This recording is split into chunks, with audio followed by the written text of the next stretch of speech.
మన ఆహ్వానం అందించి ప్రత్యేకంగా వాక్యాన్ని బోధించడానికి వచ్చినటువంటి పాస్టర్ కె థామస్ గారు మన మధ్య ఉన్నారు. వారు దేవుని వాక్యాన్ని అందించవలసిందిగా ఈ సమయాన్ని వారికి అప్పగిస్తున్నాం. చెప్పగొట్టి వారిని ఆహ్వానిద్దామండి.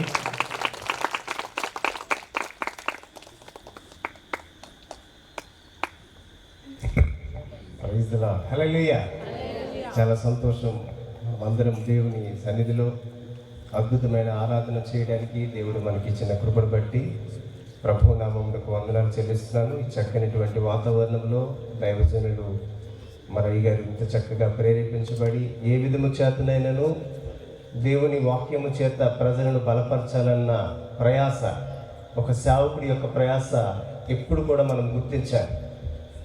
ఆయన ఇంత చక్కనటువంటి వాతావరణంలో మనల్ని ఎక్కడ మంచుకు తడవకుండా, చలికి చిరిగిపోకుండా చక్కని వాతావరణాన్ని కల్పించి ప్రశాంతమైన నిర్మలమైన వాతావరణంలో దేవుని వాక్యము చేత మనం పోషింపబడాలని దేవుని సేవకుని యొక్క ప్రయాస ఇక్కడ కనబడుతుంది. కాబట్టి మరి ఈ ప్రయాసంలో నేను కూడా పాలిభాగస్తున్నైనందుకు ఆ సేవకునికి నా హృదయపూర్వక వందనాలు చెల్లిస్తున్నాను. అయ్య గారు, థ్యాంక్ యూ సో మచ్. మీ యొక్క మినిస్ట్రీ రానున్న దినాల్లో బహుగా ఆశీర్వదించబడును గాక. హల్లెలూయా. ఎందుకు నేను ఈ విషయాన్ని మీకు చెప్తున్నానంటే, మన దేవుడు క్రియేటర్, సృష్టికర్త కదండి. సృష్టికర్త పిల్లలు ఏమవుతారు? సృష్టికర్తలు అవుతారు. దేవుడు సృష్టిని చేసేటప్పుడు ఆయన ఒక మాట అన్నాడు, కలుగును గాక అన్నాడు. సమస్తము కలిగింది. అదే మనిషిని ఆయన తయారు చేసినప్పుడు కలుగును గాక అనలే. ఏం చేశాడు ఆయన? తన స్వహస్తాలతో మానవుని నిర్మించి ఆయన జీవవాయువుది ఆయన పోలికగా తయారు చేశాడు. సృష్టిలో ఏ జీవి కూడా ఆయన పోలికలో లేదు, కానీ మానవుడు ఆయన పోలికలో ఉన్నాడు. బహుశా శరీర సంబంధమైన పోలిక ఉందో లేదో నాకు తెలియదు, కానీ బైబిల్ స్పష్టంగా చెప్తుంది ఆయన గుణలక్షణాలు కలిగినటువంటి స్వభావం మనలో ఉంది. హల్లెలూయా. కాబట్టి దేవుని పోలికలో ఉన్న మనము కూడా ఏం చేయాలి? సృష్టికర్తలుగా మారాలి. కాబట్టి మనము ప్రతిరోజు పలకాలి, మన గ్రౌండ్ అంతా కూడా యేసు నామములో నిండును గాక అనాలి. హల్లెలూయా. మన మాటకి శక్తి ఉంది. మన మాటకి శక్తి ఉంది. దేవుని మాటకి శక్తి ఉంది కదండి. దేవుని మాట నిరర్థకంగా పోదంట. యెషయా గ్రంథం 55:10 స్పష్టంగా చెప్తుంది, ఆకాశము నుంచి హిమమును మంచు ఎలాగైతే భూమి మీద కురిసి అది భూమిపై నేలపై పడి తడిపి విత్తువానికి విత్తనమును భుజించిన వానికి ఆహారమును ఎలా అయితే ఇచ్చునో నా మాట కూడా అలాగే చిగురించి ఫలిస్తుంది అంటాడు. కాబట్టి ఆయన మాట ఎవరి నోట ఉంచాడంటే మన నోట ఉంచాడు. కాబట్టి మనం పలుకుతున్న ప్రతి పలుకులో జీవము ఉంటుంది. హల్లెలూయా. ఉంటుందా ఉండదా? కాబట్టి నేను ఎప్పుడు కూడా మా సంఘాల్లో చెప్తున్న విషయం ఏంటంటే, ఉదయాన్నే లెగిసి మీ పిల్లల్ని తిట్టకండి, మీ భర్తలను శపించకండి, మీ కుటుంబాలని శాపవచనాలు పలకండి. మీ నోరు క్రియేట్స్, మీ నోటి నుండి వచ్చిన ప్రతి మాట సృష్టి చేస్తుంది. కాబట్టి మీ నోరు చాలా జాగ్రత్తగా వాడడానికి ప్రయత్నిస్తే అద్భుతమైన కార్యాలు మీరు ఈ సంవత్సరం మీ జీవితంలో చూస్తారు. ఉదయాన్నే లేచిన వెంటనే ఒరే మొదలష్ట కూడా లేరా, ఒరే అడ్డగాడితే లేరా అని పిలిచేదానికంటే దేవుని చేత ఆశీర్వదించబడిన వాళ్ళ లే అనేటట్టుగా నువ్వు పిలాలి. నీ పిలుపులో ఆశీర్వాదం ఉండాలి, నీ మాటలో ఆశీర్వాదం ఉండాలి. ఎప్పుడైతే నువ్వు ఆశీర్వాద మాటలు నీ నోటలో నుంచి వస్తుంటాయో నీ ఎదుట అదే విధముగా అది అభివృద్ధి పొందుకుంటూ వెళ్తుంది.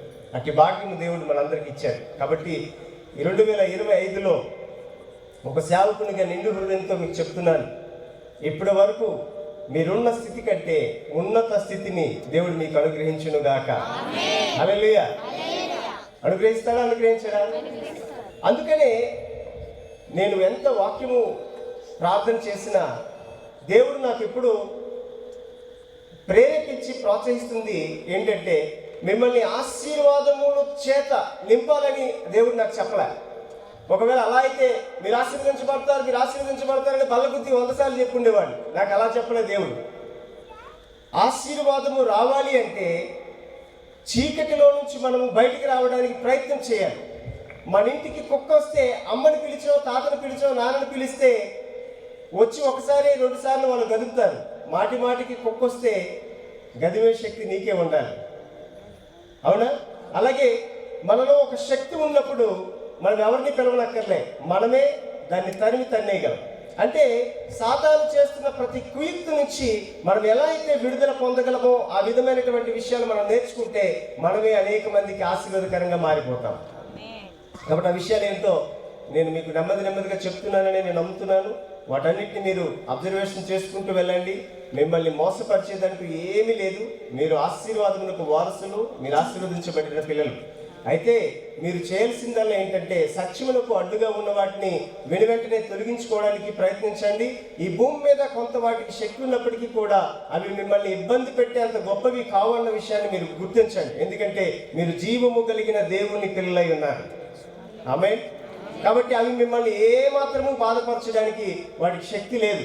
మీకు ఒక విషయం చెప్పనా, సాతాను ఎప్పుడో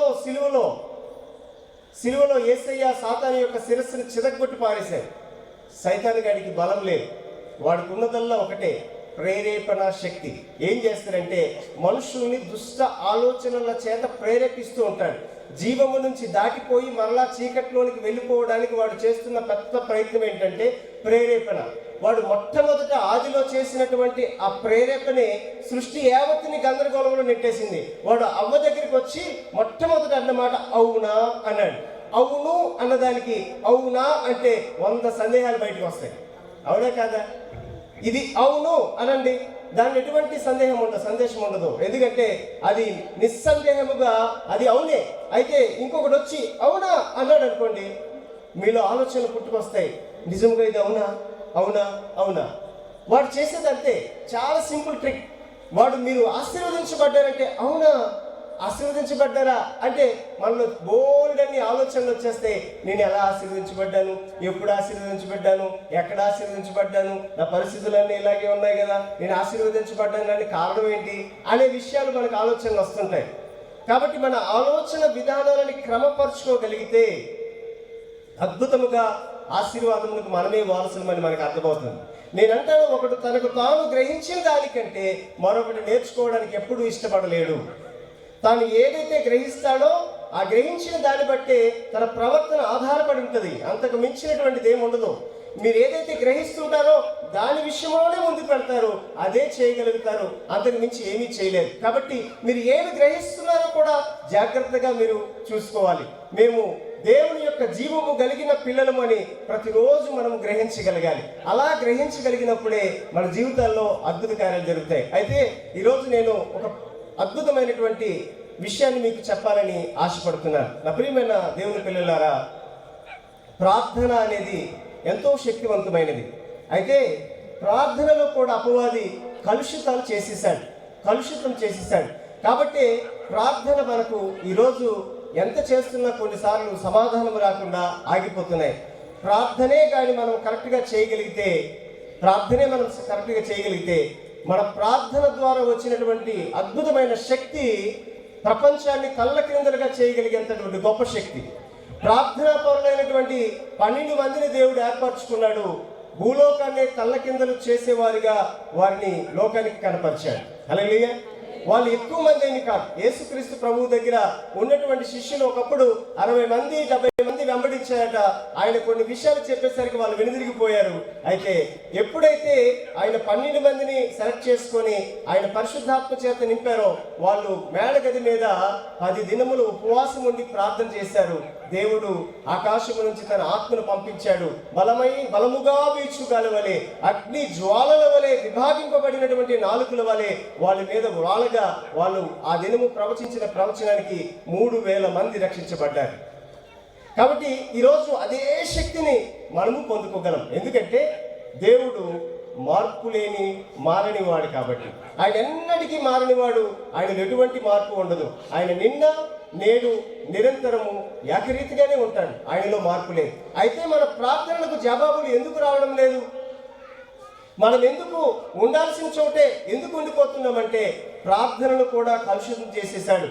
అవును, మంచి శ్రేష్టమైన జీవితంలో అవును అనేదానికి అవునా అని చిన్న పదాన్ని క్వశ్చన్ మార్కుని యాడ్ చేసి గందరగోళం చేసేసి మానవులందరినీ పాపములో నెట్టేసిన సైతాను అంత శక్తిహీనుడేమి కాదు, వాడు శక్తివంతుడే.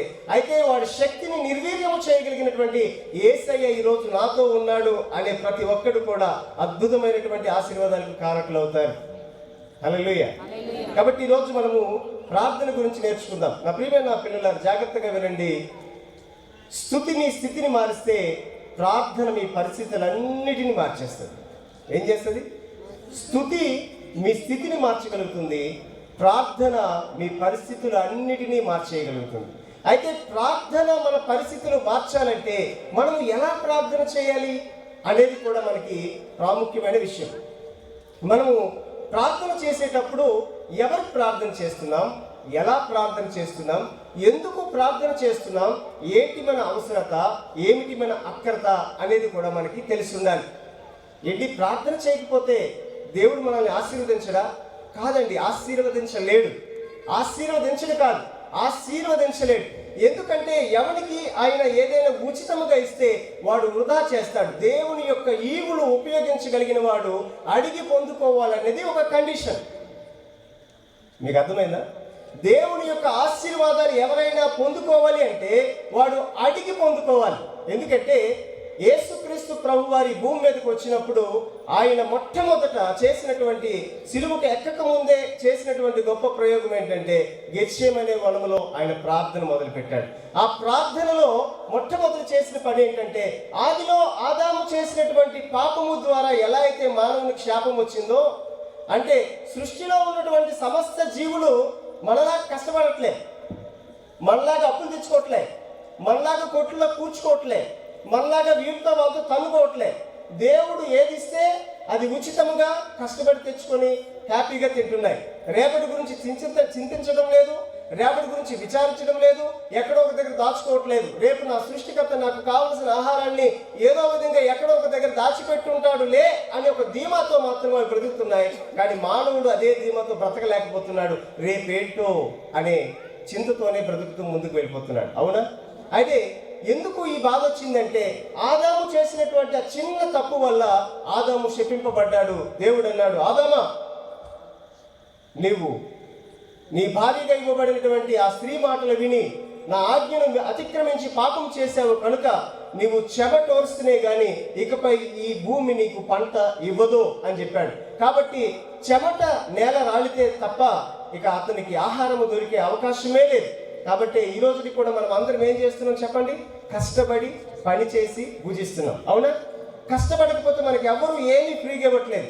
ఒక విషయాన్ని గమనించండి, సృష్టికర్త అంతా మనకు ఫ్రీగానే ఇస్తున్నాడు, కానీ మనం దాన్ని పొందుకోలేకపోతున్నాం. పొలంలోకి వెళ్ళి రైతు విత్తనాలు వేస్తున్నాడు. అవునా? రైతు విత్తనాలు వేస్తుంటే దాన్ని ఎవడు క్షేమాభివృద్ధి కలుగు చేస్తున్నాడు? రైతు అనుకుంటున్నాడు నేను భూమిని దుండాను, చదువు చేశాను, విత్తనాలు వేశాను అంటాడు. కానీ విత్తనాలు కుళ్ళిపోతే ఏం చేస్తాడు? కానీ విత్తనాలు కుళ్ళిపోవట్లే. అతను విత్తనాలు వేసి ఇంటికి వస్తే అవి మొలకెత్తి క్షేమాభివృద్ధి పొందేలాగా ఆయన పని చేస్తున్నాడు. హల్లెలూయా. ఆయన పని చేస్తున్నాడు. అయితే నీకు నాకు మధ్యలో వచ్చేది ఏంటి అంటే కష్టమే. ఈ కష్టము పొందితేనే తప్ప మనం దాని ఫలితము అనుభవించలేమనేది మనకు శాపంగా ఉంది. అదే శాపాన్ని యేసయ్య గెత్సేమనే వనములో ఆయన ప్రార్థించినప్పుడు మొట్టమొదటి జరిగేది ఏంటో తెలుసా? ఆయన చెమట బిందువులు రక్త బిందువులుగా మారిపోయాయి. హల్లెలూయా.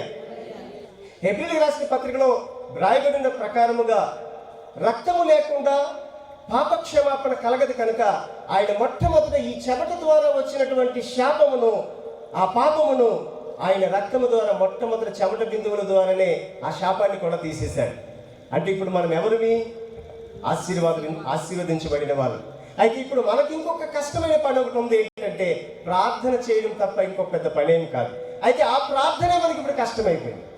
ఎందుకు కష్టమైపోయింది? నువ్వు నిజంగా ప్రార్థన చేస్తే, నువ్వు నిజంగా మోకరించగలిగితే నీ జీవితంలో దేవుడు గొప్ప అద్భుత కార్యాలు చేయబోతాడు అని సాతాను గడికి తెలుసు. కాబట్టి నేను ప్రార్థన చేయకుండా వాడు డిస్టర్బ్ చేయడానికి నేను చేసే పెద్ద కుయుక్తి ఏంటంటే కాలాలెన్ని? గతము, ప్రస్తుతము, భవిష్యత్తు. అవునా? గతము, ప్రస్తుతము, భవిష్యత్తు. మనము ఏ కాలంలో స్థిరంగా ఉండగలము? ప్రస్తుత కాలంలోనే స్థిరంగా ఉండగలము. గతము గందరగోళమైంది. గతంలో మనం ఏదో చేయాలనుకున్నాము, సరిగ్గా చేయలేకపోయాము. గతము గందరగోళం అయిపోయింది. ఆ గందరగోళాన్ని తెచ్చి ఇక్కడ పెడుతున్నాం. ఈ గందరగోళం సరిదిద్దుకోవడానికి సమాధానం దొరకట్లేదు. భవిష్యత్తులో అలా ఉందాంలే అని చెప్పి ఆలోచిస్తున్నాము, అది కూడా మనకు దొరకట్లేదు. ఎందుకంటే అది అగమ్య గోచరము. అది దొరుకుతుందో లేదో ఎవరికి తెలుసు, ఎందుకంటే అది నీ చేతిలో లేదు. ఇది నువ్వు తిరిగి తీసుకోలేవు, ఎందుకంటే నీ జీవితంలో దొరికిపోయిన ఒక్క క్షణాన్ని కూడా తిరిగి తీసుకురాగలిగిన శక్తి ఏ మనిషికి లేదు. అవునా కదా? ఏ మనిషికి లేదు. అయితే నీ జీవితంలో దొరికిపోయిన వాటి మీదే నీ మనస్సులో నీ దృష్టిని కేంద్రీకరించి, అప్పుడు నువ్వు అది అన్నావు కదా అంటూ పళ్ళు పటపటా కొరుకుతూ మన పగను తీర్చుకోవడానికి మన మనసును అటు కేంద్రీకరిస్తున్నాడు. పాస్టర్ గారు మీకు తెలియదు కానీ నేను ఎంతో ప్రేమించానండి, కానీ వాళ్ళు ఎన్ని తిట్టారో తెలుసా? నేను వచ్చాను చంపేస్తా అంటూ మళ్ళీ అటువైపు మళ్ళించడానికి వాడు మనల్ని ప్రేరేపిస్తున్నాడు. కానీ మనం ఎక్కడ ఉండాలి? ప్రస్తుతంలో ఉండి ప్రార్థన చేయగలగాలి. ప్రస్తుతంలో ఉండకుండా వాడు చేసే పెద్ద పని ఏంటంటే, మీరు మోకరించి ప్రార్థన చేయడం మొదలు పెట్టగానే వాడు మీకు అన్ని గుర్తు చేస్తాడు. ఏం గుర్తు చేస్తాడు? గతంలో జరిగిపోయిన గందరగోళం అంతా తీసుకొచ్చి నీకు ముందు పెడతాడు. కాబట్టి నీ ప్రార్థన ఎక్కడికి వెళ్ళిపోద్దంటే, ప్రభువా ఆ పాపిష్టి దాన్ని క్షమిస్తాను అనుకుంటున్నావా? నేను క్షమించను ప్రభువా, నా హృదయంలో అసలు క్షమాపణే ఉండకూడదు దానికి అనేటట్టుగా మన హృదయాలు మారిపోతున్నాయి. కాబట్టి మనలో క్షమ లేదు, మనలో ప్రేమ లేదు. మనం ఏదైతే మన హృదయంలో కలిగి ఉన్నామో దాన్నే తిరిగి పొందుకుంటున్నాం. ఇదే గందరగోళం. మీకు అర్థమైందా? ప్రార్థన చేసేటప్పుడు ప్రస్తుతమందు నీవేమై ఉన్నావో, ప్రస్తుతమందు నీకు ఏమి కలిగి ఉందో, ప్రస్తుతమందు నువ్వు ఏ విషయం చేత నువ్వు బాధపడుతున్నావో, ప్రస్తుతమందు నీకు ఏది అవసరమైనదో అది నువ్వు అడగడానికి ప్రయత్నించడం మునుపే వాడు నిన్ను గందరగోళంలో నెట్టేస్తున్నాడు. ఎంత బాధాకరమైన విషయం. మీకు అర్థమవుతుందా? కాబట్టి ప్రార్థనకి గొప్ప శక్తి ఉంది. మీ పరిస్థితులు మార్చగలిగిన గొప్ప శక్తి ఎవరికి ఉందంటే ప్రార్థనకే ఉంది. కానీ ఆ ప్రార్థన ఎందుకు నువ్వు చేయలేకపోతున్నావంటే నీ విషయంలో వాడు చాలా కేర్గా ఉన్నాడు, చాలా జాగ్రత్తగా ఉన్నాడు. నీవెక్కడ ప్రార్థన చేస్తావో అక్కడే నిన్ను డిస్టర్బ్ చేయకపోతే నువ్వు దేవుని యొక్క గొప్ప ఆశీర్వాదాలు పొందుకోవడానికి నీ విమోచించబడ్డావన్న విషయం వాడికి స్పష్టముగా తెలుసు. తెలుసా లేదండి? తెలుసా? సైతాన్ ఎప్పుడైనా మాట్లాడడం మీరు చూసారా? సాతాను మాట్లాడడం మీరు చూసారా? సైతాన్ ఎలా ఉంటాడు? చాలామంది సైతాన్ ఎలా ఉంటాడంటే, మా చైర్లు ఏమన్నా లేకపోతే చైర్లు వేయండి, చైర్లు ఉన్నాయి, ఇలా వచ్చి కూర్చునిపోండి, పర్వాలేదు, డిస్టర్బ్ లేకుండా.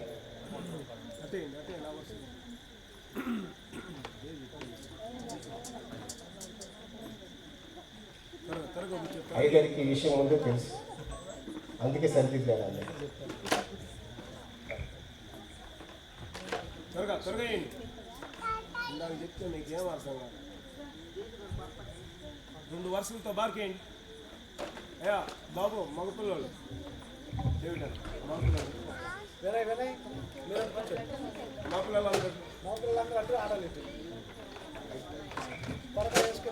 త్వరగా 2 వరుసలు త్వరగేయండి. ఇక్కడ మరి అన్నీ తీయద్దు, ఎవరన్నా సరి చేయాలి.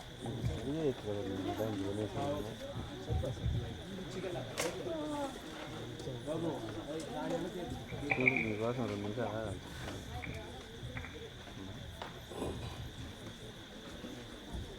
త్వరగా వేయాలి. కుర్చీలు పట్టుకొని కూర్చోండి. కూర్చోండి. దేవుని వాక్యము మనం శ్రద్ధగా నేర్చుకోగలిగితే మనంత భాగ్యవంతులు ఈ లోకంలో ఉండరు. మనకి శాపం తొలగింది, చీకటి పోయింది, మరణంలో నుంచి వెలుగులోనికి వచ్చాం. కానీ వెలుగు సంబంధులుగా ఉండాల్సిన మనము ఇంకా ఎక్కడో దుఃఖ సంబంధులుగాను మృత సంబంధులుగానే మిగిలిపోయాం. బైబిల్ చాలా స్పష్టంగా చెప్తుంది. ఎపిసిల్కి రాసిన పత్రిక 2వ అధ్యాయంలో పౌలు అంటాడు, మనము పాపముల చేతను అపరాధముల చేతను చచ్చిన వారమై ఉండగా క్రీస్తు తన కృప చేత మనల్ని తిరిగి లేవనెత్తాడు అని. హల్లెలూయా.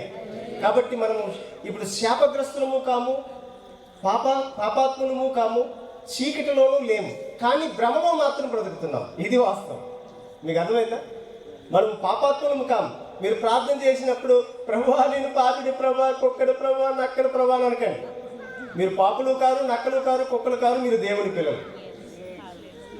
ఆమేన్. మిమ్మల్ని భ్రమపరుస్తున్నాడు అంతే, నీ వెనుకటి స్థితిని తీసుకొస్తున్నాడు అంతే. నీ గతాన్ని తవ్వి నీ కంపు కొట్టి నా జీవితంలోనికి నిన్ను మళ్ళీ నెట్టడానికి ప్రయత్నిస్తున్నాడంతే. నీవు ఒకసారి క్రీస్తును అంగీకరించి ఆయన రక్తము చేత శుద్ధీకరించబడి యేసు అనే ఈ గొప్ప నామమును నువ్వు స్తుతించిన మరుక్షణమే నువ్వు దేవుని రాజ్యానికి వారసురాలుగా నువ్వు ఎన్నిక చేయబడ్డావు. అయితే ఎన్నిక చేయబడిన నీవు ప్రయాణములో ఆ గమ్యము చేరుకునేంత వరకు దేవుడు నిన్ను విడువక కాపాడాలి అంటే నువ్వు ప్రతి అవసరత నిమిత్తం ప్రార్థన చేసి అక్కడికి వెళ్ళాలి. ఎన్నిక చేయబడ్డావు, అయితే ప్రయాణంలో ముందుకు సాగాలి అంటే ప్రార్థనే నీకు ముందుకు నడిపిస్తుంది. ఆ ప్రార్థనే డిస్టర్బ్ చేస్తే నువ్వు ఉన్న చోట్లోనే ఉంటావు కాబట్టి నీకేమీ అర్థం కాదు. కాబట్టి ఆ గందరగోళమే నీ జీవితాన్ని మళ్ళీ వెనుకకు నెట్టేస్తుంది అన్న ఉద్దేశం వాడికి తెలుసు. ఇది సాతాను చేస్తున్నటువంటి కుయుక్తి. నేను అడుగుతున్నాను, సైతాన్ అంటే ఎలా ఉంటాడు? సాతాన్ అంటే ఎలా ఉంటాడు? మాకు తెలియదు ఏంటి సాతాన్ అంటే. నల్లటి బట్టలు వేసుకుంటాడు, 2 కొమ్ములు ఉంటాయి, ఇంత కూరలు ఉంటాయి, ఎర్రటి కళ్ళు ఉంటాయి. వాడేనండి, సినిమాల్లో చూడలేదే ఏంటి, బొమ్మల్లో చూసాం, సినిమాల్లో చూసాం. వాడు పెద్ద బ్యాట్మ్యాన్ లాగా వెనుక ఒక పెద్ద చున్నీ ఒకటి ఉంటుంది అని మీరు అనుకుంటున్నారేమో. బైబిల్ చెప్తుంది దెయ్యానికి శరీరం లేదు, దెయ్యానికి శరీరం ఏమీ లేదు, సైతాను గడికి శరీరం లేదు. వాడు శాపగ్రస్తుడు. వాడు ఒకప్పుడు శరీరంతో ఉండేవాడు, వాడు చాలా అందంగా ఉండేవాడు, వాడు కాలుతున్న రాళ్ళ మధ్య సంచరిస్తున్నటువంటి కెరూబు వాడు దేవుని సన్నిధిలో స్తుతి గానములు చేస్తున్నటువంటి అద్భుతమైన గాయకుడు. మన పాల్సన్ తమ్ముళ్ళాడు అద్భుతమైన గాయకుడు. ఆయన పాటలు పాడుతూ ఉంటే దేవుడు పరవశించిపోతూ ఉండేవాడు. అలాంటి గాన గంధర్వుడు వాడు. ఎవరు? అపవాది. ఇతను కాదండి బాబు, అతను చూసి బాధపడకండి మీరే. అతను కాదు, సైతాన్ గారు. అయితే వాడి యొక్క అతిశయము, వాడి గర్వము దేవుని యొక్క కృప నుంచి దూరం చేయబడిన తర్వాత వాడు శరీరము లేక ఆత్మరూపుడుగా ఈ భూమి మీద తిరుగుతున్నాడు. ఆత్మ సంబంధమైనటువంటి కార్యముల ద్వారా దురాత్మ సంబంధమైన కార్యములు అడ్డుకోవడానికి ప్రయత్నం చేస్తున్నాయి. ఆత్మ సంబంధమైన కార్యములు దైవికమైనదైతే దురాత్మ సంబంధమైన కార్యములు పాతాళానికి దారి తీస్తున్నాయి. 2 దారులు మనకి ఏర్పాటు చేయబడ్డాయి, ఒకటి పాతాళానికి, ఒకటి దేవుని సన్నిధికి వెళ్ళడానికి. అయితే నీవు దేవుని సన్నిధికి వెళ్ళాలి, దేవునిలో నువ్వు బలపడాలి, నీ ప్రతి సమస్యను నువ్వు నెట్టుకుని ముందుకు వెళ్ళాలి అంటే నువ్వు ప్రస్తుతమందు స్థిరముగా జీవించగలగాలి. నువ్వు ప్రస్తుతమందు స్థిరముగా జీవించడానికి నీకు శక్తి సరిపోవట్లేదు. ఎందుకు సరిపోవట్లేదంటే ఎంతసేపు నువ్వు వెనుదిరిగే వెళ్తుంటావు. ఎప్పుడైనా ముసలమ్మ ముచ్చట్లు మీరు విన్నారా? మీరు ఎప్పుడైనా ముసలమ్మ ముచ్చట్లు విన్నారా? అంటే మీరు మంచోళ్ళు, చాలామంది ముసలమ్మలు ఏమనుకుంటారు, అది ఏం చేసింది, నాకు తెలుసు ఏం చేసిందో అంటూ వాళ్ళ గురించి వీళ్ళ గురించి 24 గంటలు పనికి మారిన మాటలు మాట్లాడుకుంటారు. అయ్యో ఈరోజు నేను ఏం చేయాలి అనే ప్రశ్న ఎవరికి రావట్లే. ఈ రోజులో నువ్వు నిలబడగలిగితే గతంతో నీకు సంబంధమే ఉండదు. గతంలో నీవేదో జరిగింది, అది నీకు గందరగోళమే మిగిలించింది. అయితే వదిలేయ్, అది నువ్వు తిరిగి తీసుకురాలేవు. ఇప్పుడు ప్రస్తుతం నీ చేతిలో ఉన్న ఈ కాలాన్ని నువ్వు సద్వినియోగపరచుకోగలిగితే దేవుడు భవిష్యత్తులో నీకు ఇవ్వాల్సిన ఖచ్చితంగా ఇస్తాడు. అయితే చాలా మంది గతంలో నుంచి ఇక్కడికి వస్తారు ప్రస్తుతంలోకి, అయితే ఇక్కడ నుంచి ఇక్కడ ఉండరు. ఎక్కడికి వెళ్ళిపోతారు? భవిష్యత్తులోకి వెళ్ళిపోతారు. నేను సినిమా హీరోలాగా ఉన్నానా, నేను తెల్లగా ఉన్నానా, నేను అందంగా ఉన్నానా అంటూ రంగురంగుల ఊహల్లో కళల్లోకి వెళ్ళిపోతారు. ఇక్కడ ఉండడానికి ప్రయత్నించారు, అక్కడ ఎక్కడికి వెళ్ళిపోతారు. అది దొరకదు కదా. దొరకని దానికి వాళ్ళు ఆశిస్తూ ఆ గందరగోళంలోనికి అగమ్య గోచరమైనటువంటి జీవిత శూన్యంలోనికి ప్రయాణం చేస్తున్నారు. అయితే ప్రస్తుతమందు నువ్వేమై ఉన్నావో గ్రహించి నువ్వు ప్రార్థన చేయగలిగితే విజయం నీకే తథ్యం. హల్లెలూయా. బర్తిమై అనే ఒక వ్యక్తి ఉన్నాడు బైబిల్లో, మనందరికీ తెలిసిన వ్యక్తే. లూకా సువార్తలో ఉంటుంది 18:35 నుంచి, అలాగే మార్కు సువార్తలో 10వ అధ్యాయము 46 నుంచి 52 వచనాల వరకు ఆ వ్యక్తి గురించి చాలా స్పష్టంగా రాయబడి ఉంటాయి. ఎవరది? బర్తిమై, తీమాయి కుమారుడైన బర్తిమై అని రాయబడింది. నేను వాక్యాలు మీకు ఎందుకు చదివించడం లేదంటే నా ఉద్దేశము మీకు స్పష్టంగా అర్థమవ్వాలని ఉద్దేశమే. ఎందుకంటే వాక్యాలు మనకు తెలిసినవే కదా. ప్రతిరోజు తిరగేసి అటు తిరగేసి నేను బైబిల్కి మించినటువంటి సినిమా మాటలు చెప్పట్లే కదా, బైబిల్లోని మాటలే చెప్తున్నాను. కాబట్టి మనం వాక్యం చదవకపోయినా శ్రద్ధగా వింటే చాలు, అది నాకు ఆశ. బర్తిమై అనే తీమాయి కుమారుడు అని పేరు కూడా మెన్షన్ చేయబడింది. బైబిల్ చాలా అద్భుతమైనదండి నిజంగా. మనకి మన తాతల పేర్లే తెలియదు, అవునా? మా తాతగారి పేరు తెలుసు, మా తాతగారి నాన్నగారి పేరు ఏంటో నాకు తెలియదు. కానీ బైబిల్ ఒక వ్యక్తిని కోట్ చేసింది అంటే 10 తరాల వరకు కూడా వాళ్ళ తాతల గురించి జ్ఞాపకం చేస్తుంది. ఎంత అద్భుతమైనటువంటి మెమరీ బైబిల్ చెప్పండి. అంటే ప్రతి విషయాన్ని కూడా క్షుణ్ణంగా చెప్తుంది. ఇతను ఎవరో కూడా చెప్తుంది, తీమాయి కుమారుడు అయినటువంటి బర్తిమేయుకి. ఏమైనా డౌట్ వచ్చిందా? తీమాయి అనే ఒక ఆయన వ్యక్తి దగ్గరికి వెళ్ళు, అతని కొడుకే ఇతను అని చెప్పేటటువంటి సాక్ష్యం ఇస్తుంది. ఈ తీమాయి కుమారుడైన బర్తిమయి ఒక చోట కూర్చున్నప్పుడు అతనికి ఒక శబ్దం వినిపించింది. ఏంటో శబ్దం అంటే, అతనికి కళ్ళు కనిపించవు కదా, ఏదో అందరూ గందరగోళంగా దాటిపోతున్న శబ్దం వినిపించింది. వెంటనే అతను అన్నాడు, అయ్యా అయ్యా అయ్యా, ఇక్కడ ఏదో జరుగుతున్నట్టుంది, ఏమవుతుంది అని అంటే, నీకు తెలీదా, నజరేయుడైన యేసు అనే ఒక గొప్ప అద్భుతమైనటువంటి దైవ కుమారుడు, ఆయన ఎంతటి అద్భుతమైన శక్తి గలవాడంటే ఆయన దగ్గరికి వచ్చిన వాడికి అస్సలు ఏమాత్రం ఆయన తోసివేయడు. ఆయన దగ్గరికి వచ్చిన ప్రతి వారు కూడా బాగుపడుతున్నారు. ఆయన దగ్గరికి గుడ్డివారు వచ్చారు, కుంటివారు వచ్చారు, కుష్టి వాళ్ళు వచ్చారు, అనేక మంది రోగులు వచ్చారు.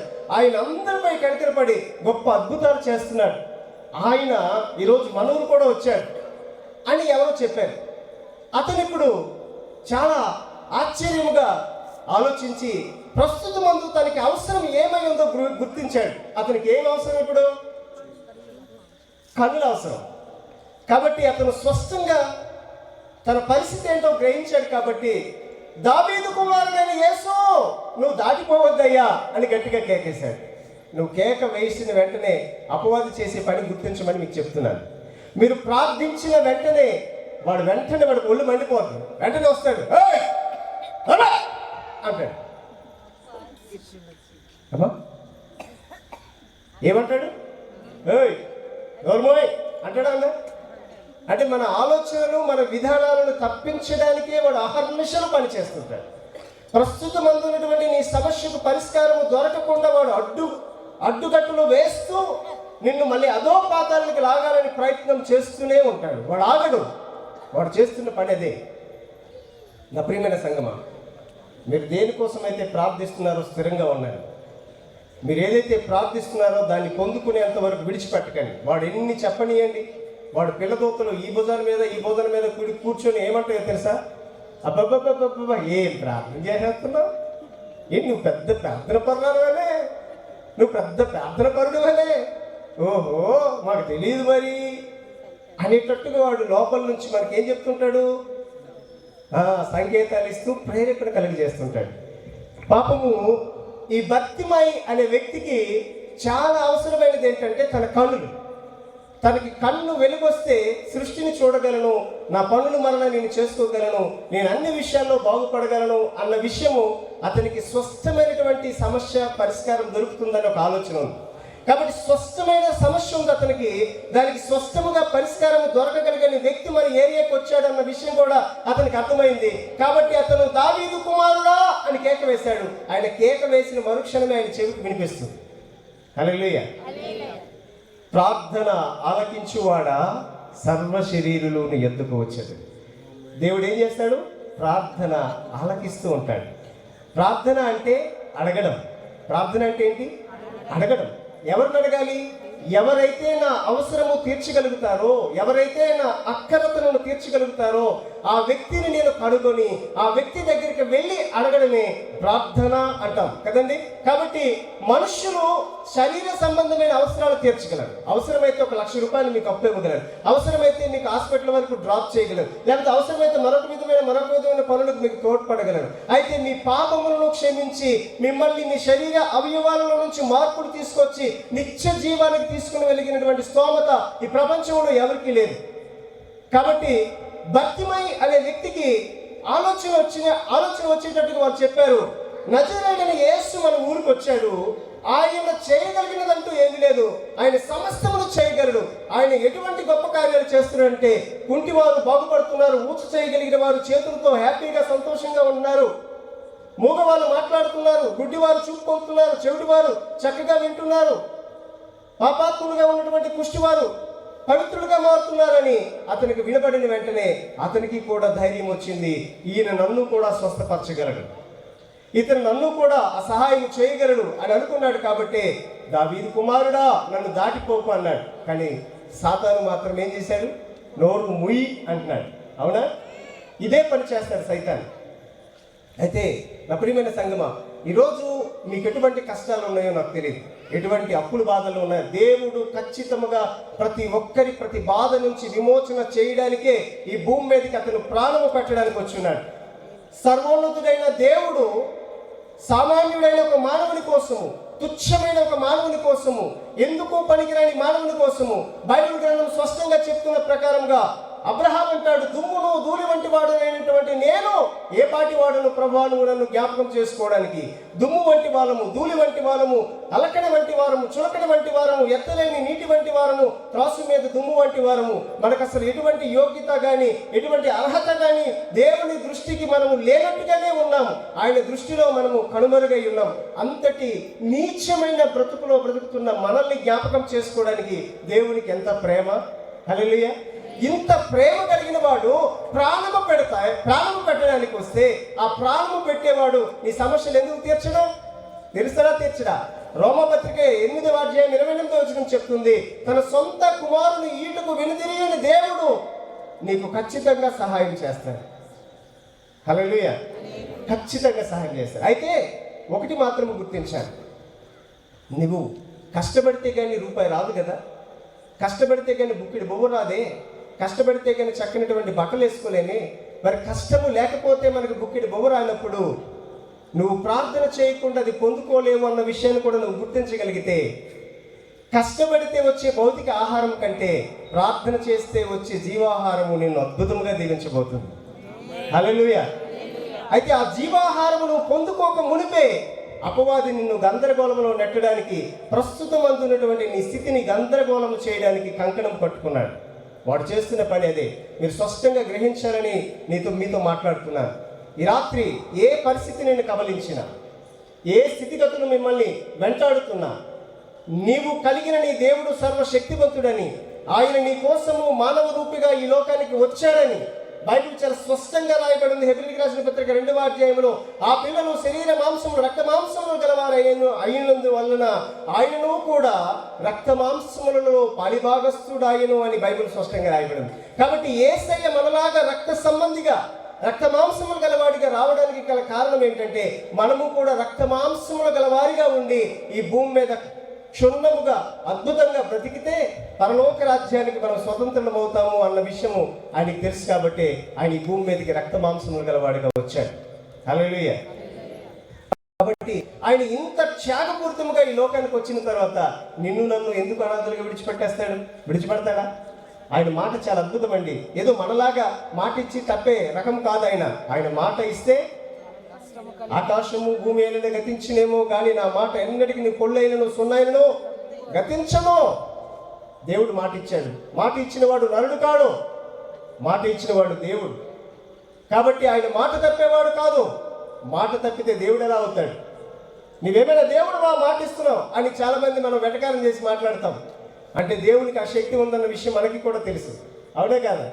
కాబట్టి దేవుడు మాట ఇస్తే తప్పేవాడు కాదు. కాబట్టి దేవుడు ఎందు నిమిత్తం ఈ భూమి మీదకి వచ్చి ఉన్నాడో, ఏ కార్యము చేసి నిన్ను ఆశీర్వదించాలనుకున్నాడో ఆ కార్యము పొందుకునే వరకు నిన్ను విడిచిపెట్టడానికి ఆయన ఇష్టపడడు. అయితే నీవే స్వశక్తిగా, నీవే నీ స్వయాన నీవు నీ దేవుని యొక్క సన్నిధిని విడిచిపెట్టి మళ్ళీ వాడి వైపుకు మళ్ళీపోతున్నావు. ఇదే మనం చేస్తున్నటువంటి పెద్ద పొరపాటు.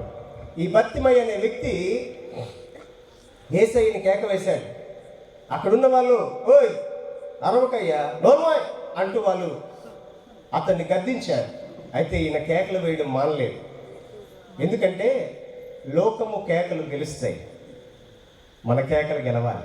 హల్లెలూయా. మీకు అర్థమైందా? యేసయ్యని సిలువకు తీసుకువెళ్ళేటప్పుడు వాళ్ళందరూ కేకలే గెలిచేయంట. వాళ్ళందరూ ఏమన్నారు? సిలువ వేయండి, సిలువ వేయండి, సిలువ వేయండి, సిలువ వేయండి, సిలువ వేయండి.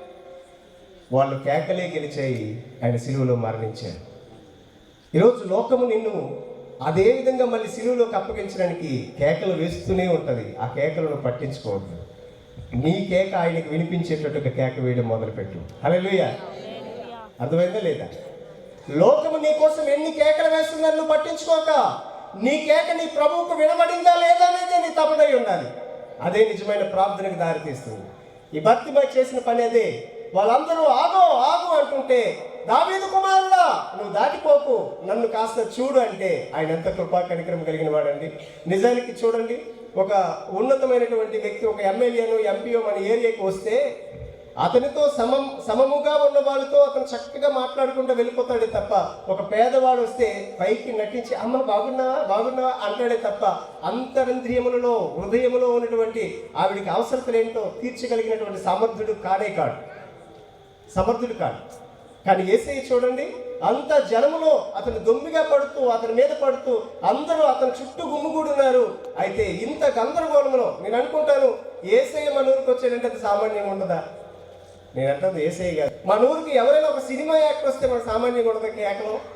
ఆ కేకల్లో ఈయన కేక వినబడాలంటే ఎంత గట్టి కేకేసి ఉండాలి? గందరగోళములను వేసిన కేకైనా సరే ఆయనకి స్పష్టంగా వినబడుతుందన్న విషయం నీకు అర్థమైతే చాలు. హల్లెలూయా. మీకు అర్థమైందా? గందరగోళములోనైనాను సరే ఆయన నా మాట స్పష్టంగా వినగలను అన్న అద్భుతమైన ఆలోచన నీకుంటే చాలు, ఆయన నీ ప్రార్థన ఆలకించడానికి సిద్ధంగానే ఉన్నాడు. ఎందుకంటే ఈయన ఎప్పుడైతే కేక వేశాడో మొదట ఆయన హృదయపూర్వకంగా కేక వేయాలనే ఉద్దేశంతో మొదట విన్నట్టుగా మరొక అడుగు దాటి వెళ్ళాడు. అయితే ఇంతలో అడ్డొచ్చింది. అప్పుడు చిన్న పరీక్ష మొదలైంది. ఏంటో పరీక్ష అంటే రెండోసారి కేక వేస్తాడా వేయడా అనేదే దేవుని యొక్క ఇక్కడ పరీక్ష, ఇంకేం కాదు. ఎందుకంటే మొదట అవసరత తెలిసింది, కేక వేశాడు, ఆయనకి వినబడింది. అయితే కాస్త ముందుకు వెళ్ళాడు. ఇంతలో ఏమైంది? అపవాది ఏమన్నాడు? నోరు మూయమన్నాడు. గట్టి కేకలైపోయా అంటున్నాడు. కాబట్టి ఇప్పుడు అతను ఏం చేయాలి? అవునా, వెళ్ళిపోయాడా, దాటిపోయాడా? అయితే నా మాట వినడా, నా మాట అతనికి అర్థం కాదా, నా కష్టం తీర్చడా, నా కష్టం దాటి వెళ్ళిపోయాడా అని ఇతరులు నిరాశ నిస్పృహలో కూరుకుపోయి మరి ఇంకా కేక వేయకుండా నోరు మూసుకుంటాడు అనుకున్నాడు. కానీ ఆయన మాత్రం కేక వేయడం మానలేదు. హల్లెలూయా. ఏమన్నాడు? దావీదు కుమారుడా, నువ్వు నన్ను దాటిపోయావని చెప్తున్నావు, నువ్వు దాటిపోకయ్యా అంటే వెంటనే ఆయన అన్నాడు, ఆయనకు పిలవండి అన్నాడు. వెంటనే ఇంకోటి వచ్చాడు, ఓయ్ నిన్ను యేసయ్య పిలుస్తున్నాడయ్యా అంటే వెంటనే వెళ్ళాడు. అవును, ఎందుకయ్యా పిలిచావు అని అడిగాడు. చూడండి, స్వస్థత లేకపోతే ఆయన ఏమీ చేయలేడు. నేను మరొకసారి మీకు జ్ఞాపకం చేస్తాను, దేవుడు చేయలేనిదంటే ఈ ప్రపంచంలో ఏదీ లేదు. కానీ ఆయన చేయలేని సందర్భాలు చాలా ఉన్నాయి. వారి అవిశ్వాసము వలన ఆయన అద్భుతములు చేయలేకపోయానని బైబిల్ రాయబడింది. అవిశ్వాసం వల్ల ఆయన ఏమి చేయలేడు, విశ్వాసం వల్ల నీ జీవితంలో కార్యం చేయగలడు ఆయన. కాబట్టి మనం అవిశ్వాసంతో ఉన్నట్టయితే ఆయన మన జీవితంలో ఏ కార్యం చేయలేడు. ఎందుకంటే అది నిబద్ధత. ఆయన ఏదైనా చేయాలంటే నీ విశ్వాసమే. ఆయన ప్రతిసారి అంటాడు, అమ్మా నీ విశ్వాసమే నిన్ను స్వస్థపరిచింది, నీ విశ్వాసమే నీ యొక్క దాసుడిని స్వస్థపరిచింది అంటూ ఆయన వాళ్ళ విశ్వాసాన్ని మరింత ఎత్తుగా ఎత్తి వాళ్ళు మరింత ఆత్మవిశ్వాసాన్ని కలిగించాడు ఆయన. ఈయన భక్తిమై దగ్గరికి వచ్చిన వెంటనే ఆయన మళ్ళీ అడిగాడు, నేనేం చేయాలని కోరుకుంటున్నావని. ప్రభువా నాకు కన్నులు కావాలి అన్నాడు. నీ విశ్వాసము వలన నీకు కలుగును గాక అన్నాడు ఆయన. హల్లెలూయా.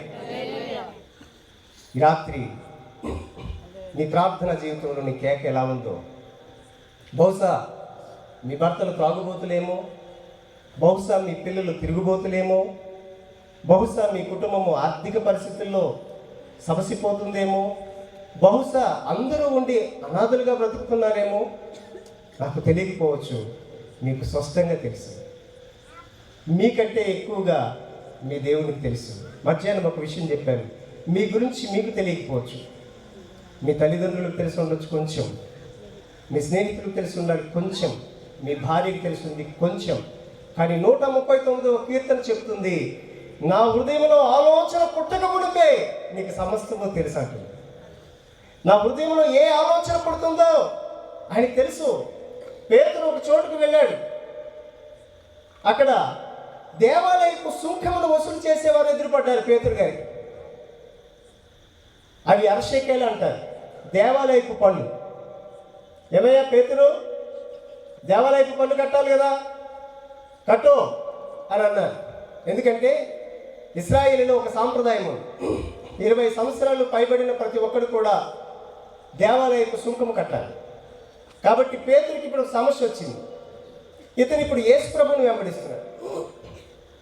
ఇన్నాళ్ళైతే చక్కగా చేపలు పట్టుకునేవాడు, సముద్రంకు వెళ్ళేవాడు, వలేసేవాడు, ఏదో పెద్ద చేప దొరికేది, దాన్ని 100-50కి అమ్ముకుని కుటుంబాన్ని పోషించుకునేవాడు. ఇప్పుడు యేసు ప్రభుతో తిరుగుతున్నాడు. ఇప్పుడు డబ్బులు లేవు, ఏమి లేవు, పాపం నిస్సహాయుడిగా ఉన్నాడు. ఇప్పుడు అనవసరంగా అతను బయటికి వెళ్ళి వచ్చాడేమో బహుశా. ఇలా వెళ్ళిన వెంటనే వాడు దొరికిపోయాడు. వాడు అంటాడు, పన్ను కట్టబోయాడు. అప్పుడులో సుంకాలు వసూలు చేసేవారు చాలా దారుణంగా వసూలు చేసేవారు. దానికి ఉదాహరణగా మన దగ్గర పొట్టి చెక్కయ్య కనిపిస్తాడు. ముక్కు పిండి వసూలు చేసే రకంలో మొట్టమొదటి వ్యక్తి పొట్టి చెక్కయ్య. కాబట్టి ఆ సుంకపు వాడు వచ్చి పన్ను కట్టమన్నాడు. పాపం పేతురుకి ఏం అర్థం కాలే. అతను హృదయంలో మనసులో అనుకుంటున్నాడు, నేనేమైనా కష్టపడుతున్నానా, ఎక్కడి నుండి వేస్తాను అక్కడ డబ్బులు అని చెప్పి తన హృదయంలో మనసులో అనుకుంటున్నాడేమో బహుశా. అతని గుమ్మంలోకి ఇలా అడుగు పెట్టాడో లేదో, పేతురు నీకేమనిపిస్తుంది అన్నాడు యేసయ్య. ప్రభువా, ఏదో మాట్లాడుతున్నారు, నాకు అర్థం కాలేదు అని అన్నాడు ఆయన. అదే భూరాజులకి రాజకుమారులు సుంకము కట్టొచ్చా అన్నాడు. ప్రభువా, కట్టనక్కర్లేదు, అయితేనేమి మనకు అడుగుతున్నారు కదా, మనం కట్టేద్దాం. నువ్వు వెంటనే సముద్రంలోనికి వెళ్ళి గాలం వేసి ఒక చేపను పట్టు, అందులో నీకు ఒక అరశకెలు దొరుకుతుంది, నీకోసం నా కోసం పనిగట్టి అన్నాడు ఆయన. హల్లెలూయా. ఎవరి అక్రత ఏంటో ఆయనకి స్పష్టంగా తెలుసా తెలీదా? నీ అవసరత ఆయనకి తెలుసు, నీకు తెలుసా లేదనేది ముఖ్యం. నువ్వు అది పొందుకోవడానికి తగిన అర్హత కలిగి ఉన్నావా లేదనేది ముఖ్యం. నువ్వు అర్హత పొందకపోతే, అర్హత లేకపోతే నీ తల్లిదండ్రులు నీకేమీ ఇవ్వరు. ఈ విషయం మీకు తెలుసా? మీ తల్లిదండ్రులు డబ్బు గెలవాలై ఉండొచ్చు. మీరు తాగుబోతులు తిరుగుబోతులు అయితే, నాకు ఒక 500 ఇవ్వమ్మా అంటే ఇస్తారా? ఈ 500 ఇస్తే మరి కొంచెం తాగి వాడు పాడైపోతాడనే ఉద్దేశంతో మీరు ఎవరా? ఎందుకు ఎవరు? వాడు పాడైపోతాడు. వాడు ఒకవేళ ఆ ఆస్తికి హక్కుదారుడు ఎప్పుడవుతాడు అంటే, అన్ని విషయాల్లో క్రమబద్ధమైనటువంటి న్యాయబద్ధమైనటువంటి జీవన విధానం కలిగి ఉండి తల్లిదండ్రులకు ఇష్టడుగా బ్రతుకున్నప్పుడు అతను 500 అడిగితే 1000 రూపాయలు ఇస్తాడు. ఇందాక మా తమ్ముడు పాల్సన్ అంటాడు, అన్న ఈ రోజుకి 4 రోజులైంది, అమ్మాయి నాకు ఫోన్ చేయలేదు, నేను అమ్మాయికి ఫోన్ చేయలేదు. ఏం తమ్ముడు ఎందుకు ఫోన్ చేయలేదంటే, ఏ లేదన్నా, అమ్మాయికి నాకు తెలుసు, నేను ఎక్కడికి వెళ్ళి ఆవిడతో దెబ్బలాడను, నన్ను చూసిన వాళ్ళు ఆలే సైలెంట్ అయిపోతారని నాకు తెలుసు. అందుకే అమ్మాయికి ఆ విషయం తెలుసు కాబట్టి ఎక్కడైనా గొడవల్లో ఉంటాడో లేకపోతే ఇంకో రకంగా ఉంటాడో అని చెప్పేసి వాళ్ళకి భయం లేదు, అందుకే నాకు ఫోన్ చేయరన్న. ఎక్కడికి వెళ్ళినా 4 రోజులు తిరిగి వచ్చినా మళ్ళీ తిరిగి ఇంటికి వెళ్ళిపోతారని వాళ్ళకి తెలుసు. ఆ ధైర్యం ఉంది కాబట్టి వాళ్ళకి ఫోన్ చేయరని అన్నాడు. అబ్బా, వాళ్ళ అమ్మ నాన్నలకి ఎంత ధైర్యం ఉంటే మనకెంత ధైర్యం ఉండాలి? హల్లెలూయా. మీకు అర్థమవుతుందా? కాబట్టి మనము దేవునికి ఒప్పించగలిగినట్టుగా మన ప్రవర్తన ఉండగలిగితే మనం అడిగిన వెంటనే ఆయన తప్పకుండా సహాయం చేస్తాడు. యేసయ్య మనలాగా విస్తరించి ప్రార్థనలు ఏమీ చేయలేదు, గొప్ప దీర్ఘ ప్రార్థనలు ఏమీ చేయలేదు. ప్రార్థన ఒక వ్యక్తికి ఇష్టముగా ఉండాలి అంటే ఆ వ్యక్తి బాధ్యతాపరుడై ఉండాలి, ఆ వ్యక్తి అన్ని విషయాల్లో స్వస్థత కలిగి ఉండాలి. అద్భుతంగా వాడికి మీరు ఖచ్చితంగా మీరు సహాయం చేస్తారు. అవునా? మీ పిల్లల గురించి మీరు ఆలోచించండి. మీ పిల్లల గురించి, మీ పిల్లలు క్రమముగా ఉండి మీరు 10 రూపాయలు ఇస్తే 10 రూపాయలకి కరెక్ట్గా లెక్క చెప్తే రేపు 100 రూపాయలు ఇవ్వడానికి కూడా ఇష్టపడతారు. అవునా కదా?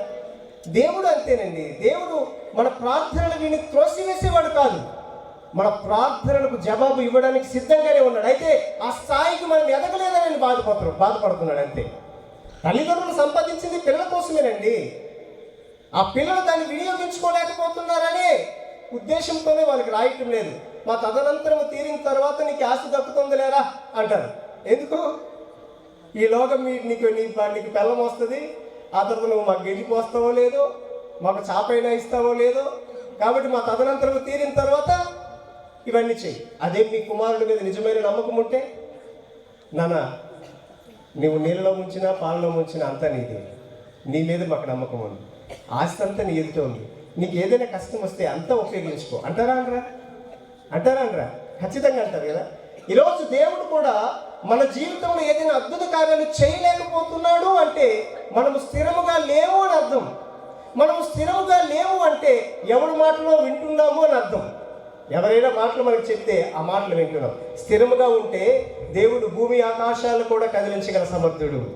హల్లెలూయా. ఒకప్పుడు అమోరీయులు ఇశ్రాయేలీయులతో యుద్ధం చేయడానికి వచ్చారు. ఎవరు? అమోరీయులు ఇశ్రాయేలీయులతో యుద్ధం చేయడానికి వచ్చారు. యెహోషువ ఆ యుద్ధంలో ఇశ్రాయేలుని పంపిస్తున్నప్పుడు కొన్నిసార్లు వాళ్ళు ఓడిపోవడం చూశాడు. ఈ రాత్రి ఈరోజు ఈ యుద్ధంలో మేము ఎలాగైనా విజయం పొందాలి అని అనుకున్నాడు.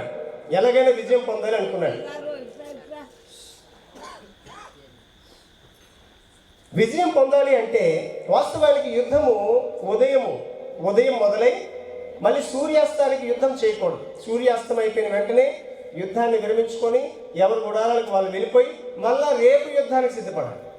ఇది యుద్ధ ధర్మం. కాబట్టి ఈ అమోరీయులు కానీ ఒకవేళ రేపటికి శేషం ఉంటే మా ఓళ్ళు బడలకి చేత అలిసిపోయి మళ్ళీ గెలుస్తారో లేదు.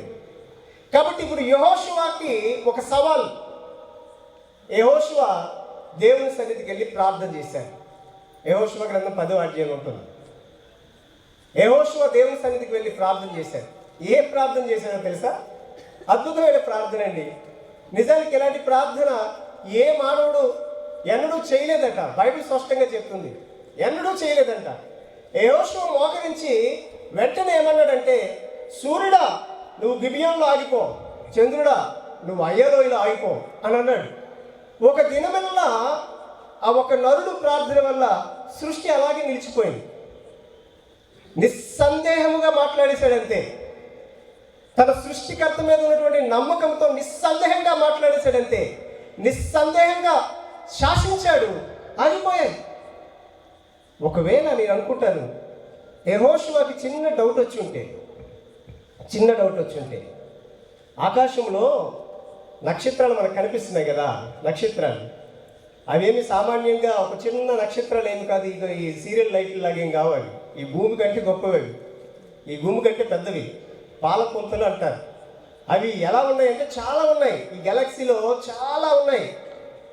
అలాంటి వాటిలో భూమి ఒక చిన్న భాగం మాత్రమే. ఈ భూమి మీద దేవుడు చేసినటువంటి గొప్ప అద్భుతం ఏంటంటే, సూర్యుని చేశాడు, భూమిని చేశాడు, చంద్రుని చేశాడు, కొన్ని గ్రహాలు చేశాడు. వీటికి ఒక క్రమబద్ధీకరణలో ఒక కక్షలు పెట్టి అవి ఆ క్రమంలో తిరగాలని వాటికి నియమించాడు. అవి తిరుగుతున్నాయి కాబట్టే ఈరోజు మనకి రాత్రింబగళ్ళు ఏర్పడుతూ కొన్ని కాలాలు మారుతున్నాయి. వాటి వల్లనే మనకు అన్ని విషయాలు జరుగుతున్నాయి. సరే, అది పక్కన పెడదాం. ఈరోజు మనకి ఆక్సిజన్ కానీ ఇవన్నిటికీ కానీ ఆ గ్రహాల యొక్క తిరుగుదల వల్లే మనకి లభిస్తున్నాయి. అయితే భూమికి రాత్రి కావాలి, పగలు కావాలి. ఇది దేవుని నిర్ణయం. ఎందుకంటే మానవుడికి కంటిన్యూగా పగలే ఉంటే అతను అలిసిపోయి చచ్చిపోతాడు. కాబట్టి దేవుడు ఏం చేశాడంటే, కొంత భాగము వెలుగుగాను కొంత భాగము చీకటిగాను ఉండాలి అనే ఉద్దేశంతో భూమిని నిర్మించినప్పుడే భూమి తన చుట్టూ తాను తిరిగేటట్టుగా, అది ఇలా తిరిగేటట్టుగా దాన్ని నియమించాడు. ఇలా తిరగడం వల్ల తన చుట్టూ తాను తిరిగితే 24 గంటలు పడుతుంది. అదే మనకు ఒక రోజు అంటాం మనం కదా. 12 గంటలు పగలు ఉంటుంది, 12 గంటలు రాత్రి ఉంటుంది. అయితే ఈ భూమి తన చుట్టూ తాను తిరుగుతూ సూర్యుని చుట్టూ తిరగడం మొదలు పెడుతుంది. ఈ సూర్యుని చుట్టూ తిరిగేటప్పుడు ఈ వ్యవధిలో శీతాకాలము, వేసవి కాలము, వర్షాకాలం అనేవి కాలాలు మారుతూ ఉంటాయి. ఇది తన చుట్టూ తాను తిరగడానికి 365 రోజులు పడుతుంది. అయితే భూమి తన చుట్టూ తాను తిరుగుతూ సూర్యుని చుట్టూ తిరుగుతుందన్న విషయము కానీ ఒకవేళ యెహోషువ జ్ఞాపకం చేసుకొని, అమ్మో నేను ఎంతవాడిని, భూమి మీద ఎంతోడిని, నేను ప్రార్థన చేస్తే ఈ భూమి ఎలా ఆగిపోతుంది అన్న ఆలోచన కానీ కలిగి ఉంటే ఆ మాట అనేవాడు కాదు. అంటాడు ఆ మాట? అనడు కదా. అయితే అవన్నీ అతనికి అనవసరం. ఎందుకంటే దేనినైతే నా సృష్టికర్త చేశాడో ఆయన సమస్తమును ఆపగల సమర్థుడు అని నమ్మాడు. హల్లెలూయా. కాబట్టి ఎంత ధైర్యంగా అన్నాడు, సూర్యుడా నువ్వు గిబియోనులో ఆగిపో, చంద్రుడా నువ్వు అయ్యలోయలో నిలిచిపో అన్నాడు. నిలిచిపోయాయి. నేను అంటాను, అతను చేసే ఆ ఒక్క చిన్న విన్నపానికి దేవుడు త్వరపడి సింహాసనం దిగి పరిగెత్తి వస్తుంటాడు. ఓరి బాబోయ్ వీడు నన్నే శాసించేశాడని చెప్పి పరిగెత్తుకుంటూ వచ్చి ఆ భూమిని తన 2 చేతుల్లో గట్టిగా పట్టేసుకుని ఉంటాడు. అది కదలకుండా గట్టిగా పట్టేశాడు. అంటే నీ ప్రార్థనకి ఎంత శక్తి ఉందో ఇప్పుడు అర్థం చేసుకో. నువ్వు ప్రార్థిస్తే సృష్టిని సైతము కదిలించే సామర్థ్యం నీకు కలిగి ఉన్నావని దేవుడు చెప్తున్నాడు. ఇవన్నీ ఊరికే రాయబడలే, ఊరికే మనకు చెప్పడలే. ఈ కాలమందు ఉన్నటువంటి మనల్ని పురికొల్పుతూ దైవ రాజ్యానికి మనం వారసులం అవ్వడానికి దేవుడు మన కోసమే ఇదంతా రాయించాడు. అంటే మీలో ఉన్న శక్తి ఎంత గొప్పదో మీరు జ్ఞాపకం చేసుకోండి. అయితే ఇంత గొప్ప శక్తిని కలిగి ఉన్నప్పటికీ కూడా మనం ఈరోజు ఓడిపోయే జీవితాన్ని జీవిస్తున్నాం. ఎప్పుడు ఓడిపోతున్నాం? ఈ రాత్రి మీరు ఓడిపోవాలనే ఉద్దేశం దేవునికి లేదు అని మరొకసారి దైవ సేవకునిగా గట్టిగా చెప్తున్నాను. మీరు గెలిచి తీరాల్సిందే. అయితే నిబద్ధత ఒకటే. ఏంటంటే బైబిల్ స్పష్టంగా చెప్తుంది, అడుగుడి తట్టుడి, వెదకుడి, ఈ 3 ఖచ్చితంగా చేయాలి. ఈ 3 మీరు ఖచ్చితంగా చేయగలిగేటట్టుగా మీరు ప్రార్థన చేయగలిగితే మీరు అడిగిన వాటి కంటేను, ఊహించిన వాటి కంటేను అత్యధికమైనటువంటి మేలు పొందుకోవడానికి దేవుడు మిమ్మల్ని ఆశీర్వదించబోతున్నాడు. హల్లెలూయా. కాబట్టి అడిగే విధానం కరెక్ట్గా ఉండాలి. నీ ఉన్న పరిస్థితులు చూసి చలించకుండా అడగడానికి నువ్వు ప్రయత్నం చేయాలి. ఇలాగాని నువ్వు ప్రయత్నం చేసి ప్రార్థన చేస్తే నీ పరిస్థితులు ఎందుకు మారు? ఖచ్చితంగా మారితీరుతాయి. నేను ఒకరోజు ఒక అద్దెంట్లో ఉన్నాం. విశాఖపట్నంలో కొంచెం బాగా అభివృద్ధి పొందిన పట్టణం కాబట్టి మేము చర్చి పెట్టిన మొదటి దినాల్లోనే ఒక ఇల్లు అద్దెకి తీసుకున్నాం. ఇంటి అద్దె 8,000. ఆయన మామూలుగా నేను టూలెట్ బోర్డు చూసి, అయ్యా ఈ ఇల్లు అద్దెకిస్తారా అన్నాడు. మీరు ఏం చేస్తారని అడిగాడు. నేను పాస్టర్ గారిని అన్నాడు. గడా అంటూ కుక్కను గసిరేటట్టు గసిరేశాడు. అయ్యో బాబు, ఈ ముసలోడికి ఎంత కోపం అని చెప్పి మనసులో బాధపడి ఇంటికి వెళ్ళిపోయాను. ప్రభువా, ఆ ఇల్లు అయితే బాగుంది, కాకపోతే వాళ్ళు మాకు ఇవ్వడానికి ఇష్టపడట్లేదు. నిశ్చితమైతే ఆ ఇల్లు ఇవ్వడానికి మీరు సహాయం చేయండి. యేసునామములో అడుగుతున్నాము తండ్రి అన్నాను. ఆమేన్. ఆ రోజు గడిచిపోయింది. 2వ రోజు గడిచిపోయింది. నా మనసులో ఒక ఆలోచన సాతానుడు పెడుతున్నాడు. నువ్వు అడిగావు, దేవుడు ఇచ్చేస్తాడా? వాడు పక్కా వాడు ఎలా ఇస్తాడు నీకు? ఇవ్వడు. ఇది తథ్యం. కాబట్టి నీ ప్రయత్నాలు మానుకొని మరొక ప్రయత్నం చెయ్యి అన్నాడు. నేను అడిగాను, నా ప్రభు ఖచ్చితంగా చేస్తాడు. ఆలోచించాను, ప్రార్థించాను. నా మనసులో ఈలోగా ఎన్నో ఆలోచనలు వస్తున్నాయి. ఇంతలో మా ఆవిడ వచ్చింది. ఏంటి ఒకే దాని మీద మీరు మనసు పెడతారు, ఇప్పుడు నాకు అదే నచ్చదు, ఏం మరొక ప్రయత్నం చేయొచ్చు కదంటే, లేదు నేను అడిగానుగా దేవుడికి ఖచ్చితంగా చేస్తాడు, వెయిట్ చేద్దాం. మీతో ఇదే వచ్చింది నాకు పాటు. అడిగాం, మంచిదే, అదే ఉందా, మరొకటి లేదా? మరొక దగ్గరికి వెళ్తే లేదు, ఆరాధనకి సరైనటువంటి ప్లేస్గా నాకు అనిపిస్తుంది. నా మనసు ఎందుకో అక్కడే కేంద్రీకరించబడింది. నేను అడుగుతున్నాను, దేవుడు చేస్తాడు, నాకు నమ్మకం ఉంది. ఏంటి, ఆయన కుక్క కంటే హీనంగా గసిరేశాడు. మీకు అర్థం కాలేదు, మీరు సేవకులు కాబట్టి ఇలా దులిపేసుకుంటున్నారు, నాకైతే లోపల మండిపోతుంది అంటుంది ఆవిడ. నిజమే కదా, మండిపోద్ది. నాకు అనిపిస్తుంది, సరేలేమ్మా, వాడేదో ముసలోడు ఏదో గసిరేశాడు, దానికేముందులే, గసిరేస్తే అదేమైనా నాకు వచ్చి గుచ్చేసిందా ఏంటి, పోతే పోనీలే అని నేను, ప్రభువా నువ్వేదో కార్యం చేస్తావు కదా అని చెప్పి నేను మౌనంగా ఉన్నాను. కరెక్ట్గా 4వ రోజు అనుకోకుండా ఫోన్ వచ్చింది. హలో అన్నాడు అతను. అయ్యా మీరు ఎవరన్నారు? అదే మొన్న మా ఇంటి దగ్గరికి వచ్చి ఫోన్ చేసి పాస్టర్ గారు అన్నావు నువ్వేనా అన్నాడు. అవును. ఎక్కడ ఉంటావు నువ్వు అని అడిగాడు ఆయన. అయ్యా నేను పలానా చోట ఉంటానన్నాను. సరే కానీ నీకు భూమి ఆ ఇల్లు అద్దెకిస్తే ఏం చేస్తావయ్యా అన్నాడు. ఆరాధన పెట్టుకుంటానండి అన్నాడు.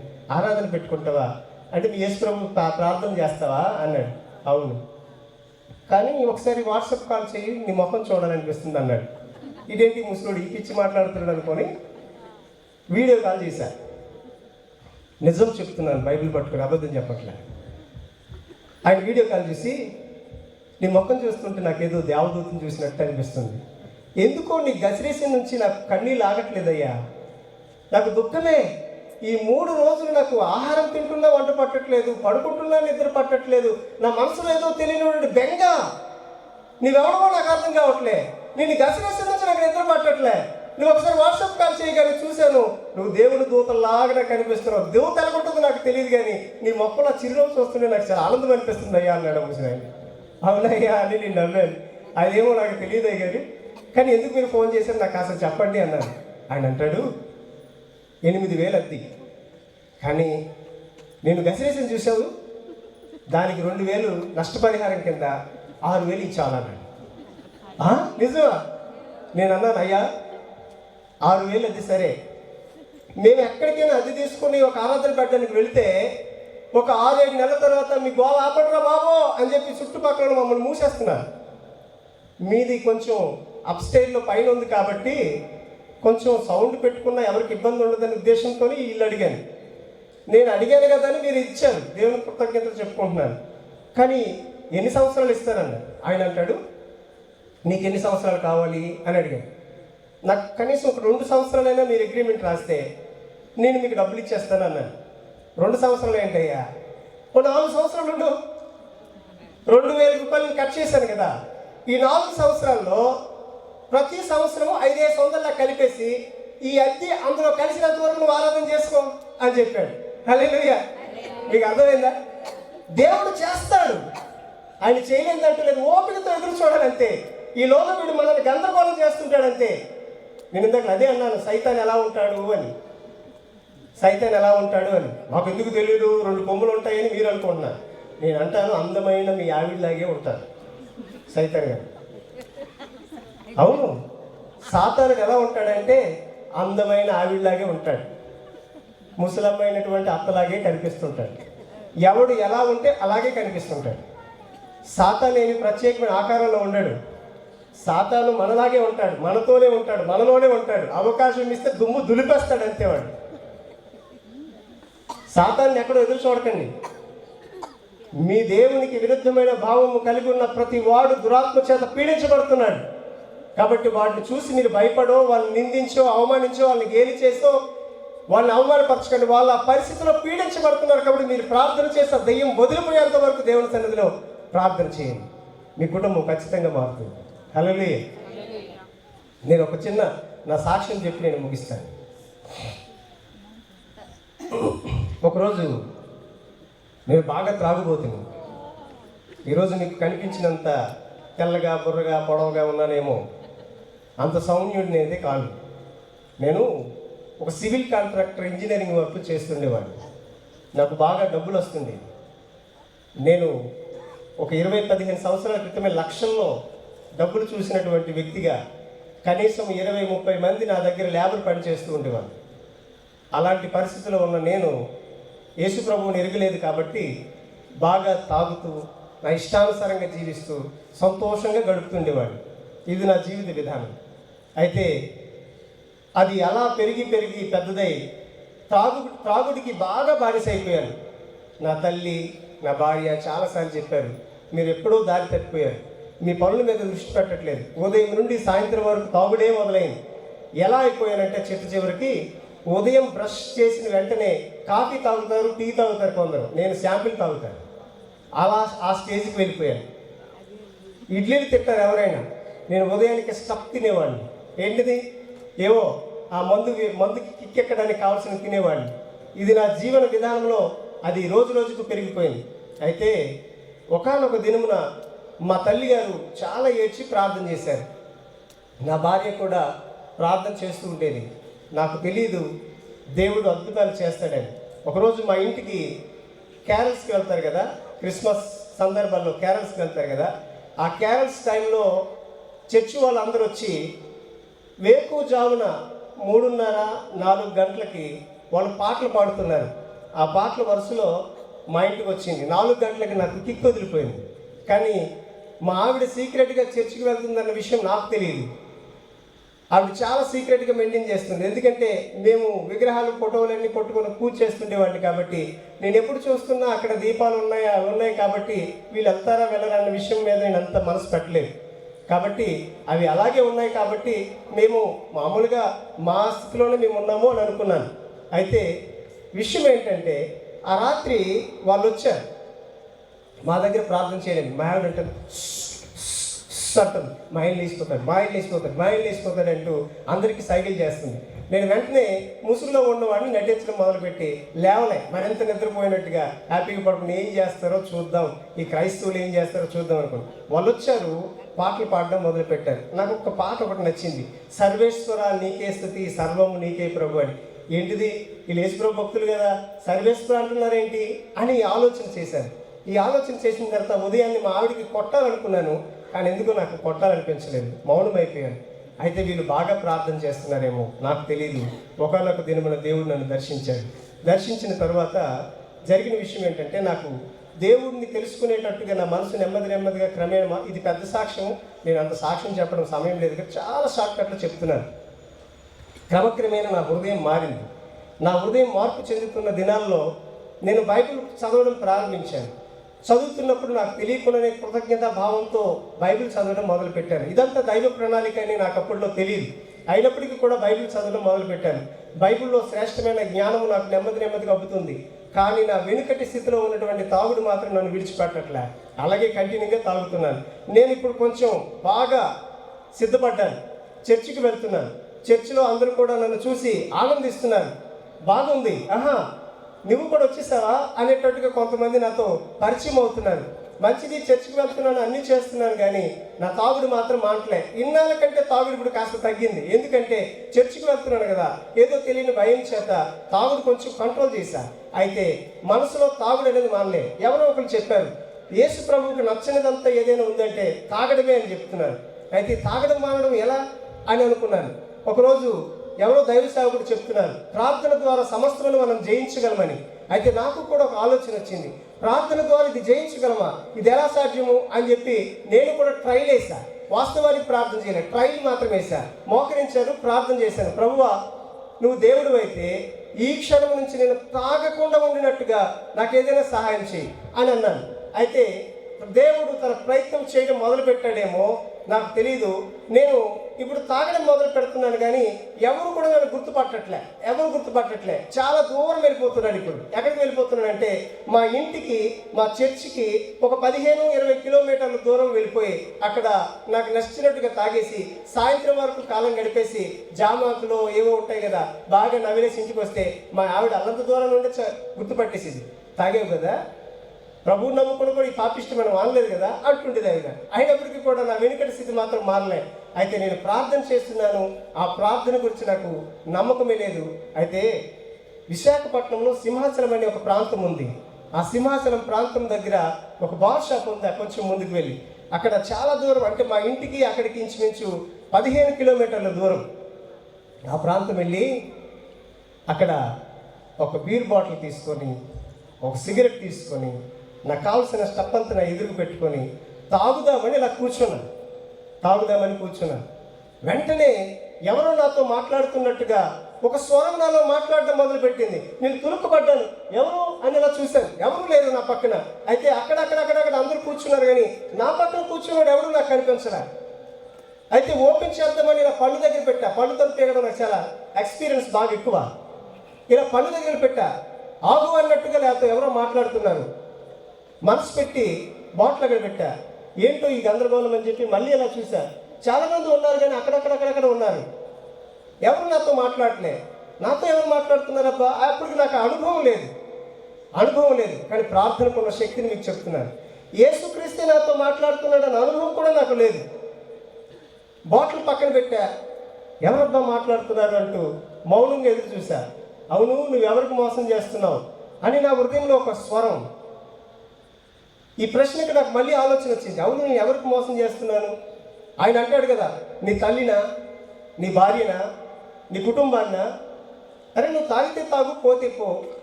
ఎవరిని మోసం చేస్తావు? ఎవరిని మోసం చేయడానికి ఇంత దూరం వచ్చావు? నిన్ను నీవు మోసం చేసుకోవడానికి ఇంత దూరం అవసరమా? ఈ నటనా జీవితం నీకు ఇంత అవసరమా? నువ్వు పోవాలి, నశించుకోవాలంటే అదేదో మీ ఇంటి పక్కన వెళ్ళి తాగొచ్చు కదా, ఇంతకు మునుపొన్నటువంటి జీవితమే జీవించవచ్చు కదా. దానికోసం ఇంత దూరం వచ్చి నిన్ను నువ్వే ఎందుకురా మోసగించుకుంటావు అని ఎవరు నన్ను గద్దించినట్టు అనిపించింది. నాలో ఆలోచన మొదలైంది. అవును కదా, నేను త్రాగడానికి నా కుటుంబాన్ని, నా భార్యని ఎవరిని మోసం చేస్తాను? ఇది నా డబ్బు, నా సంపాదన, నేను తాగుతున్నాను. ఎవరికి భయపడుతున్నాను? కరెక్టే కదా. ఎవరికి భయపడినా భయపడకపోయినా ఎందుకు ఎంత దూరం వస్తున్నాను? ఇది నటనా జీవితమే. అయితే నేను ఇలా తాగడం వల్ల నాకు నేనే మోసం చేసుకుంటున్నాను. నా కుటుంబానికి ఇవ్వాల్సినటువంటి సంతోషాన్ని, నా బిడ్డలతో గడపాల్సినటువంటి సమయాన్ని, నా భార్యతో సంతోషించాల్సినటువంటి సమయాన్ని నేను పాడు చేసుకున్నాను కదా అని చెప్పి నాలో అద్భుతమైన సమాధానం నా హృదయంలోకి వచ్చింది. బైబిల్ పట్టి చెప్తున్నాను, అదే రోజు ఆ బాటలు అక్కడే వదిలేశాను. ఆ విషయాలన్నీ కూడా, సిగరెట్, ఆ మందు అలాగే విడిచిపెట్టి అలా బయటికి వెళ్ళిపోయాను. నాటి నుండి నేటి వరకు మందు ఊసుకోవడం ఎత్తలేదించి మించి 15 సంవత్సరాలు అయిపోయాను. హల్లెలూయా. ప్రార్థనకి అంత శక్తి ఉందా లేదా? ఉంది. ఒకవేళ నేను ఆ రోజు అది విడిచిపెట్టకపోతే ఈ రోజు మీ ఎదురుగా ఇలా ఉండనేమో. ఆ ప్రార్థనకి ఎంత శక్తి ఉంది. ఆ రోజు ఆయన మాట్లాడాడు, ఈ రోజు మీ ఎదుట ఈ రకంగా నిలబెట్టాడు. నేను ఒక్కసారి వెనుదిరిగి చూసుకుంటే ఈ అవతారానికి నేను హక్కుదారుడినా అని కన్నీళ్లు మాత్రం జలజలా రాలుతూ ఉంటాయి. ఎందుకంటే బురదలో పడిన పంది లాంటి నా జీవితాన్ని తీసుకొచ్చి అందమైన సుందరంగా తీర్చిదిద్దడానికి నా యేసయ్య కంకణం కట్టుకున్నాడు. హల్లెలూయా. ఈరోజు మీ జీవితాలు ఎలా ఉన్నాయో నాకు తెలియదు. ఖచ్చితంగా ప్రార్థనకు జవాబు వస్తుందని మాత్రం నమ్మండి. ఎందుకంటే ఆటంకపరిచేవాడు ఆటంకపరుస్తాడు, కానీ నీ కేక మాత్రము నిలవకుండా కేకలు వేయగలిగితే దేవుడు అద్భుత కార్యం నీ జీవితంలో చేయడం మొదలు పెడతాడు. బహుశా నేను చేసిన ప్రార్థన గొప్ప ప్రార్థన కాదు, అయితే నా ప్రార్థన నాకు అంత విలువైంది అనిపించలేదు. ఇంత చిన్న ప్రార్థనకే ఇంత అద్భుతం చేసిన దేవుడు మన జీవితాలు పాడైపోతే ఆయన చూసి ఊరుకుంటాడా? నా ప్రియమైన సంగమా, ప్రార్థనకి శక్తి ఉంది. ప్రార్థించండి. యెహోషువ ప్రార్థించినప్పుడు సూర్యచంద్ర నక్షత్రాన్ని ఆపేసిన దేవుడు, ఏలియా ప్రార్థించినప్పుడు ఆకాశాన్ని 3.5 సంవత్సరాలు నిలిపివేసిన దేవుడు, ఈరోజు నువ్వు ప్రార్థన చేస్తే నీ జీవితంలో ఎందుకు కార్యం జరగదు? తప్పకుండా కార్యం జరుగుతుంది. అయితే అపవాది చేస్తున్న గొప్ప కుయుక్తి ఏంటంటే, నీవు గతంలోకి వెళ్ళిపోతున్నావు లేదా భవిష్యత్తులోకి వెళ్ళిపోతున్నావు, ప్రజెంట్ విడిచిపెట్టేస్తున్నావు, కాబట్టి నువ్వేమీ పొందుకోలేకపోతున్నావు. కాబట్టి స్థిరముగా ఉండండి. ఈరోజు నేను ఎవరి దగ్గరికి వెళుతున్నానో ఆ నా దేవుడు సజీవుడు. నేను ఎవరికి అడుగుతున్నానో ఆయన నా ప్రార్థన ఆలకిస్తాడు. నేను ఏమి కావాలని ఆశపడుతున్నానో నా సమస్యకు పరిష్కారం ఆయన మాత్రమే తీర్చగలడు అనే దృఢమైన స్థిరమైన నమ్మకముగా మీరు ప్రార్థన చేయగలిగితే మీ ప్రార్థనకు జవాబు మీరు అద్భుతంగా పొందుకుంటారు. హల్లెలూయా. నేను 2018వ సంవత్సరంలో జరిగిన విషయం ఏంటంటే, అన్ఎక్స్పెక్టెడ్గా ఆ ఇల్లు మాకు ఖాళీ చేయమన్నారు. వాళ్ళ అబ్బాయి దాన్ని పూర్తిగా తీసివేసి దాన్ని ఏదో చేయాలి అంటే హోటల్గా చేయాలని ఆలోచన వచ్చింది. మా టైం పీరియడ్ కూడా అయిపోయింది. అయితే ఆయన అన్నాడు, పాస్టర్ గారు మీరు ఏమి అనుకోకపోతే ఇల్లు ఖాళీ చేస్తారా అన్నాడు. చాలా అద్భుతం అండి, మీరు ఇంతవరకు మాకు ఇల్లు ఇచ్చారు, మాకు ఎటువంటి ఆటంకమో చేయలేదు, తప్పకుండా ఖాళీ చేస్తానన్నాను. ఎప్పుడు ఖాళీ చేస్తారు అన్నాడు. ఒక 1 నెల రోజులు టైం ఇవ్వండి అయ్యా, నాకు మరి ఎక్కడైనా ఇల్లు దొరకాలి కదా అన్నాను. సరే అన్నాడు ఆయన. ఇంతలో కొడుకు వచ్చాడు, సార్ మీరు ఇప్పుడు ఇంచుమించు 4 సంవత్సరాలు అయింది ఉన్నారు, మీకు నేను ఇంతకు ముందే వచ్చి మా డాడీకి చెప్పాను, మా డాడీ మీకు చెప్పారో లేదో నాకు తెలీదు, మేము ఇది డిస్మాంటిల్ చేసి ఒక హోటల్ కట్టాలనుకుంటున్నాం, దయచేసి ఇల్లు వెకేట్ చేయండి సార్ అన్నాడు. అదే మీరు డాడీ చెప్పారంటే నాకు అర్థమైంది, మాకు ఒక 1 మంత్ టైం ఇవ్వండి, ఖాళీ చేస్తానన్నాడు. ఆయన అంటాడు, లేదు సార్ నేను డాడీకి 4 రోజుల క్రితమే చెప్పాను, మాకు పర్మిట్స్ అన్నీ వచ్చేసాయి, మరొక 4-5 రోజుల్లో ఇది కన్స్ట్రక్షన్ మొదలు పెట్టాలన్నాడు. నా మనసులో తెలియనటువంటి గందరగోళం వచ్చింది. నేను ఇల్లు ఖాళీ చేయడం పెద్ద విచిత్రం కాదు, సంఘం ఖాళీ చేయడము చాలా కష్టం. సంఘానికి ఇప్పుడు ఎక్కడ పెడతాం? ఎక్కడ ఆరాధన చేయడానికి ప్లేస్ లేదు కదా. సవాలుతో కూడిన పని. ప్రార్థనకి ఎంత శక్తి ఉందో మీకు చెప్తున్నాను. నేనేదో పెద్ద భక్తి పరుడును ప్రార్థన పరుడునని కాదు, నీవైనా నేనైనా ప్రార్థించే గొప్ప కార్యములు చేయగలిగిన శక్తివంతుడు ఆయన. హల్లెలూయా. ఎవరు ప్రార్థన చేశారనేది ముఖ్యం కాదు. భక్తిమయ్య ఏమైనా గొప్పవాడు కాదు, అతను కూడా ఒక భిక్షకుడు. అతను అడిగాడంతే పొందుకున్నాడు. నేనేం గొప్పవాడిని చెప్పట్లేదు మీకు, మీరు గొప్పవాళ్ళు కాదని నేను చెప్పట్లేదు. మీరు కేక వేసినా మీ ప్రార్థన ఆలకిస్తాడు ఆయన. ఆమేన్. అయితే ఆయన అన్నాడు, సార్ మీరేమనుకోకండి సార్, 1 వీక్లో మీరు ఖాళీ చేయాలి సార్ అన్నాడు. నేను అన్నాను, మీరు 1 వీక్ అన్నారు, 3 డేస్లో నేను ఖాళీ చేస్తున్నాను. పౌరుషంగా అనేసాను. ఇంట్లోకి వెళ్ళి గుండెలో లబ్ధం కొట్టుకుంటున్నాను. వారం రోజులు వాడు ఖాళీ చేయమంటే పౌరుషంగా 3 రోజుల్లో ఖాళీ చేస్తున్నాను. ఇప్పుడు ఉన్న పనులు నేను ఎక్కడికి వెళ్ళాలి? మూటలు సర్దాం. మా ఇల్లు ఖాళీ చేయడానికి మూటలు సర్దాం. వారం రోజుల తర్వాత వచ్చి నేను తాళం వేసుకుంటాను సార్, దయచేసి ఏమనుకోకండి, మీరు ఈ లోకి ఎక్కడ చూసుకోండి అన్నాడు. మూటలు సర్దుతున్నాం. ఒక ఆవిడ వచ్చింది, నాన్న ఏంటి ఉన్న పనులుగా మీరు మూటలు కట్టారు, ఎక్కడికి వెళ్తారంటే తెలీదమ్మా అన్నాడు. అదేంటి పాస్టర్ గారు అలా మాట్లాడతారు, అన్ని మూటలు కట్టేశారు, పిల్లలతో ఉన్నారు, ఎక్కడికి వెళ్ళిపోతారు ఉన్న పలంగా? పోనీ సరే మీకైతే పోనీ ఏదో సంఘం ఏం చేస్తారు అని అడిగింది ఆవిడ. నేనన్నా నాకేం తెలియదమ్మా, నేను మాట ఇచ్చాను 3 రోజుల్లో ఖాళీ చేసేస్తానని. మూటలు కట్టాము. 3వ రోజు రాడే వచ్చింది. మా ఆవిడ అంటుంది, ఎక్కడికి వెళ్తామండి? ఏమో నాకు తెలియదు, ఎక్కడికో వెళ్దాం, మనల్ని పిలిచిన దేవుడు నమ్మదగిన వాడు, ఆయన ఖచ్చితంగా అద్భుతంగా కార్యం చేస్తాడు. ఆవిడికి మా నుంచి ఆవిడకి ఒక హృదయంలో ఒక వేదన కలిగింది. వెంటనే ఆవిడ నాకు ఫోన్ చేసింది, అయ్యగారు నాకు ఒక్క 2 రోజులు సమయం ఇస్తే నేను మీకు ఏదైనా సహాయం చేయాలంటే ఏం చేస్తారమ్మంటే, ఎక్కడైనా ఇల్లు ఇప్పించినా నాకు ఇల్లే వద్దమ్మా, దేవుడు నాకు ఏం చెప్తే దానికోసం నిలబడతాను. ప్రార్థన చేశాను, ప్రభువా నువ్వెక్కడికి తీసుకెళ్తే అక్కడికి నేను వెళ్ళిపోతా, ఇందులో ఎటువంటి సందేహం లేదని చెప్పి దేవుడి దగ్గర ప్రార్థన చేశాను. 3వ రోజు వచ్చింది, మూటలు కట్టాము. మాకు ఈకో వ్యాన్ అయ్యగారికి ఇప్పుడు ఉంది కదా, అలాంటి వ్యాన్ను అప్పుడు మా తమ్ముడు మన పాల్సన్ కూడా ఉండేవాడు. ఆ మూటలన్నీ కడుతుంటే, అన్నయ్య ఏంటన్నయ్య ఎక్కడికి వెళ్ళిపోతారు ఏంటని ఈ అబ్బాయి కూడా అడిగాడు అప్పుడులో. అయితే మేము మూటలు కట్టాము, అన్ని చేసాము, ఎక్కడికి వెళ్ళాలో మాకు తెలియదు. ప్రార్థన చేస్తూ ప్రభు దగ్గరికి అడిగాను, ప్రభువా నీ సంఘాన్ని ఎక్కడ పెట్టాలో నాకు తెలియదు, నువ్వు నన్ను ఎక్కడ పెట్టినా, చెట్టు కింద పెట్టినా, పుట్ట కింద పెట్టినా ఉంటాను, కానీ నీ సంఘానికి మాత్రం అద్భుతమైన ఆరాధన చేసే కేంద్రం నాకు కావాలి. ఇలా మాటికి ఎవడో ఒకడు వచ్చి లేపేస్తే నేను ఆరాధన చేయలేనయ్యా, నాకు ఒక ఆరాధనకి ఒక మంచి స్థలం కావాలి, నా దగ్గర ఉన్న పరంగా డబ్బులు లేవు, నేను కొనుక్కోలేను, నేను అడిగే విధానం రాంగ్ కాబట్టి దేవుడు అలా చేసాడేమో, నా దగ్గర డబ్బులు లేవు, నేను ఇప్పుడు కొనుక్కోలేను, కాబట్టి కనీసం లీజుకైనా ఒక ప్లేస్ కావాలన్నాను. పిచ్చోడును కదా, నేను ఆ మాట అనడం దేవుడు అదే పని చేశాడు. అనుకోకుండా ఒక ఆయనకి మా ఇంటికి మొదట ఒక ఆవిడ వచ్చింది కదా, ఆవిడ వెళ్ళి ఒక ఆయనకి అడిగింది, అతను అన్నిడే, అయ్యా ఇలాగ పలానా వాళ్ళకి ఇలాగ జరిగింది, మీ ప్లేస్ ఇస్తే వాళ్ళు చిన్న మందిరం నాకు కట్టుకుంటారంట, ప్లేస్ ఇస్తారంటే ఆయన కూడా వెంటనే స్పందించి సరేలే అని చెప్పేసి ఒక 5 సంవత్సరాలకి అగ్రిమెంట్ రాయించుకొని మాకు ఆ ల్యాండ్ అద్దెకిచ్చాడు. ల్యాండ్ అద్దెకిస్తే నేను ఇప్పుడు ఏం చేయాలి, కట్టాలంటే డబ్బులు ఎక్కడవి, జోబులో చూస్తే 400 ఉన్నాయి, ఎలా కడతాను? ప్రార్థన చేశాను మళ్ళీ, ప్రభువా ఈ మందిరం కట్టాలంటే నా దగ్గర డబ్బులు లేవు, పైకి ఇది సొంత స్థలము కూడా కాదు, ఇదేంటి ఇలా చిక్కుల్లో పడిపోయాను ప్రభువా, నాకు మీరు సహాయం చేయండి అని ప్రార్థన చేశాను.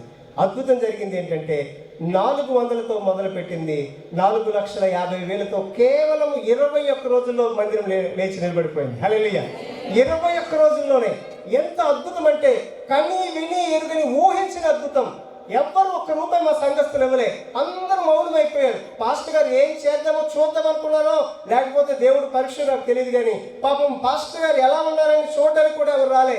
అనుకోకుండా ఒక ఆయన వచ్చి, సార్ ఏంటి సార్ మూటలు కట్టి ఇలా ఈయన అనాథుల్లా కూర్చున్నారు, రండి, నాకు తెలిసిన ఒక పూలు గుడిసె ఉంది, ఒక రేకుల షెడ్ ఉంది, అక్కడికి వెళ్ళిపోతారంటే నేను ఇష్టపూర్వకంగా రేకుల షెడ్లోకి వెళ్ళిపోయాను. ఆ రేకుల షెడ్లో ఉన్నాను. ఒక మేస్త్రి వచ్చాడు, అయ్యగారు మీరేదో చర్చి కట్టాలనుకుంటున్నారు కదా, నాకు ప్రేరేపణ వస్తుంది, ఆ చర్చి నేను కడతానయ్యా అన్నాడు. సరే శంకుస్థాపన మొదలు పెట్టానని ప్రార్థన చేసి ఒక కూలి వానికి పెట్టి ప్రార్థన చేశాను, ప్రభువా వీడికి ఈ రోజుకి ఇవ్వడానికి నా దగ్గర ఆ కూలికి సరిపడిన డబ్బులు కూడా లేవు, ఎందుకంటే కూలి 700, నా దగ్గర ఉన్నది 400, కాబట్టి కూలి ఇవ్వడానికి కూడా నా డబ్బులు లేవు, మీరు ఏం చేస్తారో నాకు తెలియదని ప్రార్థన చేశా. ఆ రోజు నాకు దేవుడు డబ్బులు ఇవ్వలే. ఆ 400 రూపాయలు ఇచ్చి అబ్బాయికి అన్నాను, బాబు రేపు కూడా వస్తావు కదా, అది కలిపిచ్చేస్తున్నాను. సరే సార్ అని చెప్పి వాడు వెళ్ళిపోయాడు. కానీ రేపు డబ్బులు లేవుగా, ఏం చేయాలో అర్థం కాని పరిస్థితి. మాకున్నదలో ఒక వ్యానే, అంతకు మించి ఏమీ లేదు. ఈ వ్యాన్లో మూటలు కట్టుకుని ఎక్కడికో దగ్గరికి షిఫ్ట్ అయిపోయాం, కానీ సంఘాన్ని కట్టడానికి కావాల్సిన డబ్బులు లేవు. కానీ దేవుడు చేసిన అద్భుతం ఏంటో తెలుసా అండి? ఎక్కడో అమెరికా నుంచి ఒక ఆవిడ వేరే వాళ్ళకి ఫోన్ చేసి మాట్లాడితే థామస్ గారి పరిస్థితి ఇలా ఉందని అతను చెప్పాడట. ఆవిడ నా నెంబర్ తీసుకొని ఇమీడియట్గా ఫోన్ చేసి, అయ్యా థామస్ గారు అంటే మీరేనా అంటే, అవునమ్మా అంటే, మీరు ఈ పరిస్థితిలో ఉన్నారని తెలిసింది, మీ మందిరంకి కట్టడానికి కావాల్సిన డబ్బులు నేను సెండ్ చేస్తానని చెప్పి ఆవిడ డబ్బులు సెండ్ చేసి దేవుని కృపలో అద్భుతంగా మందిరం నిర్మించబడింది. హల్లెలూయా! ఎన్ని రోజుల్లో తెలుసా అండి? అంటే ఇంచుమించు 60 అడుగులు వెడల్పు ఉంటుంది, 60 అడుగులు పొడవు ఉంటుంది, 20 అడుగులు వెడల్పు ఉంటుంది. ఒక పక్క చర్చి, మరొక పక్క మేము ఉండడానికి చిన్న రూమ్లా కట్టడానికి 21 రోజుల్లో మొత్తం ఫినిష్ చేస్తారు. 21 రోజుల్లో కట్టడం పెద్ద విచిత్రం ఏంటంటే అని మీరు అనుకోవచ్చు.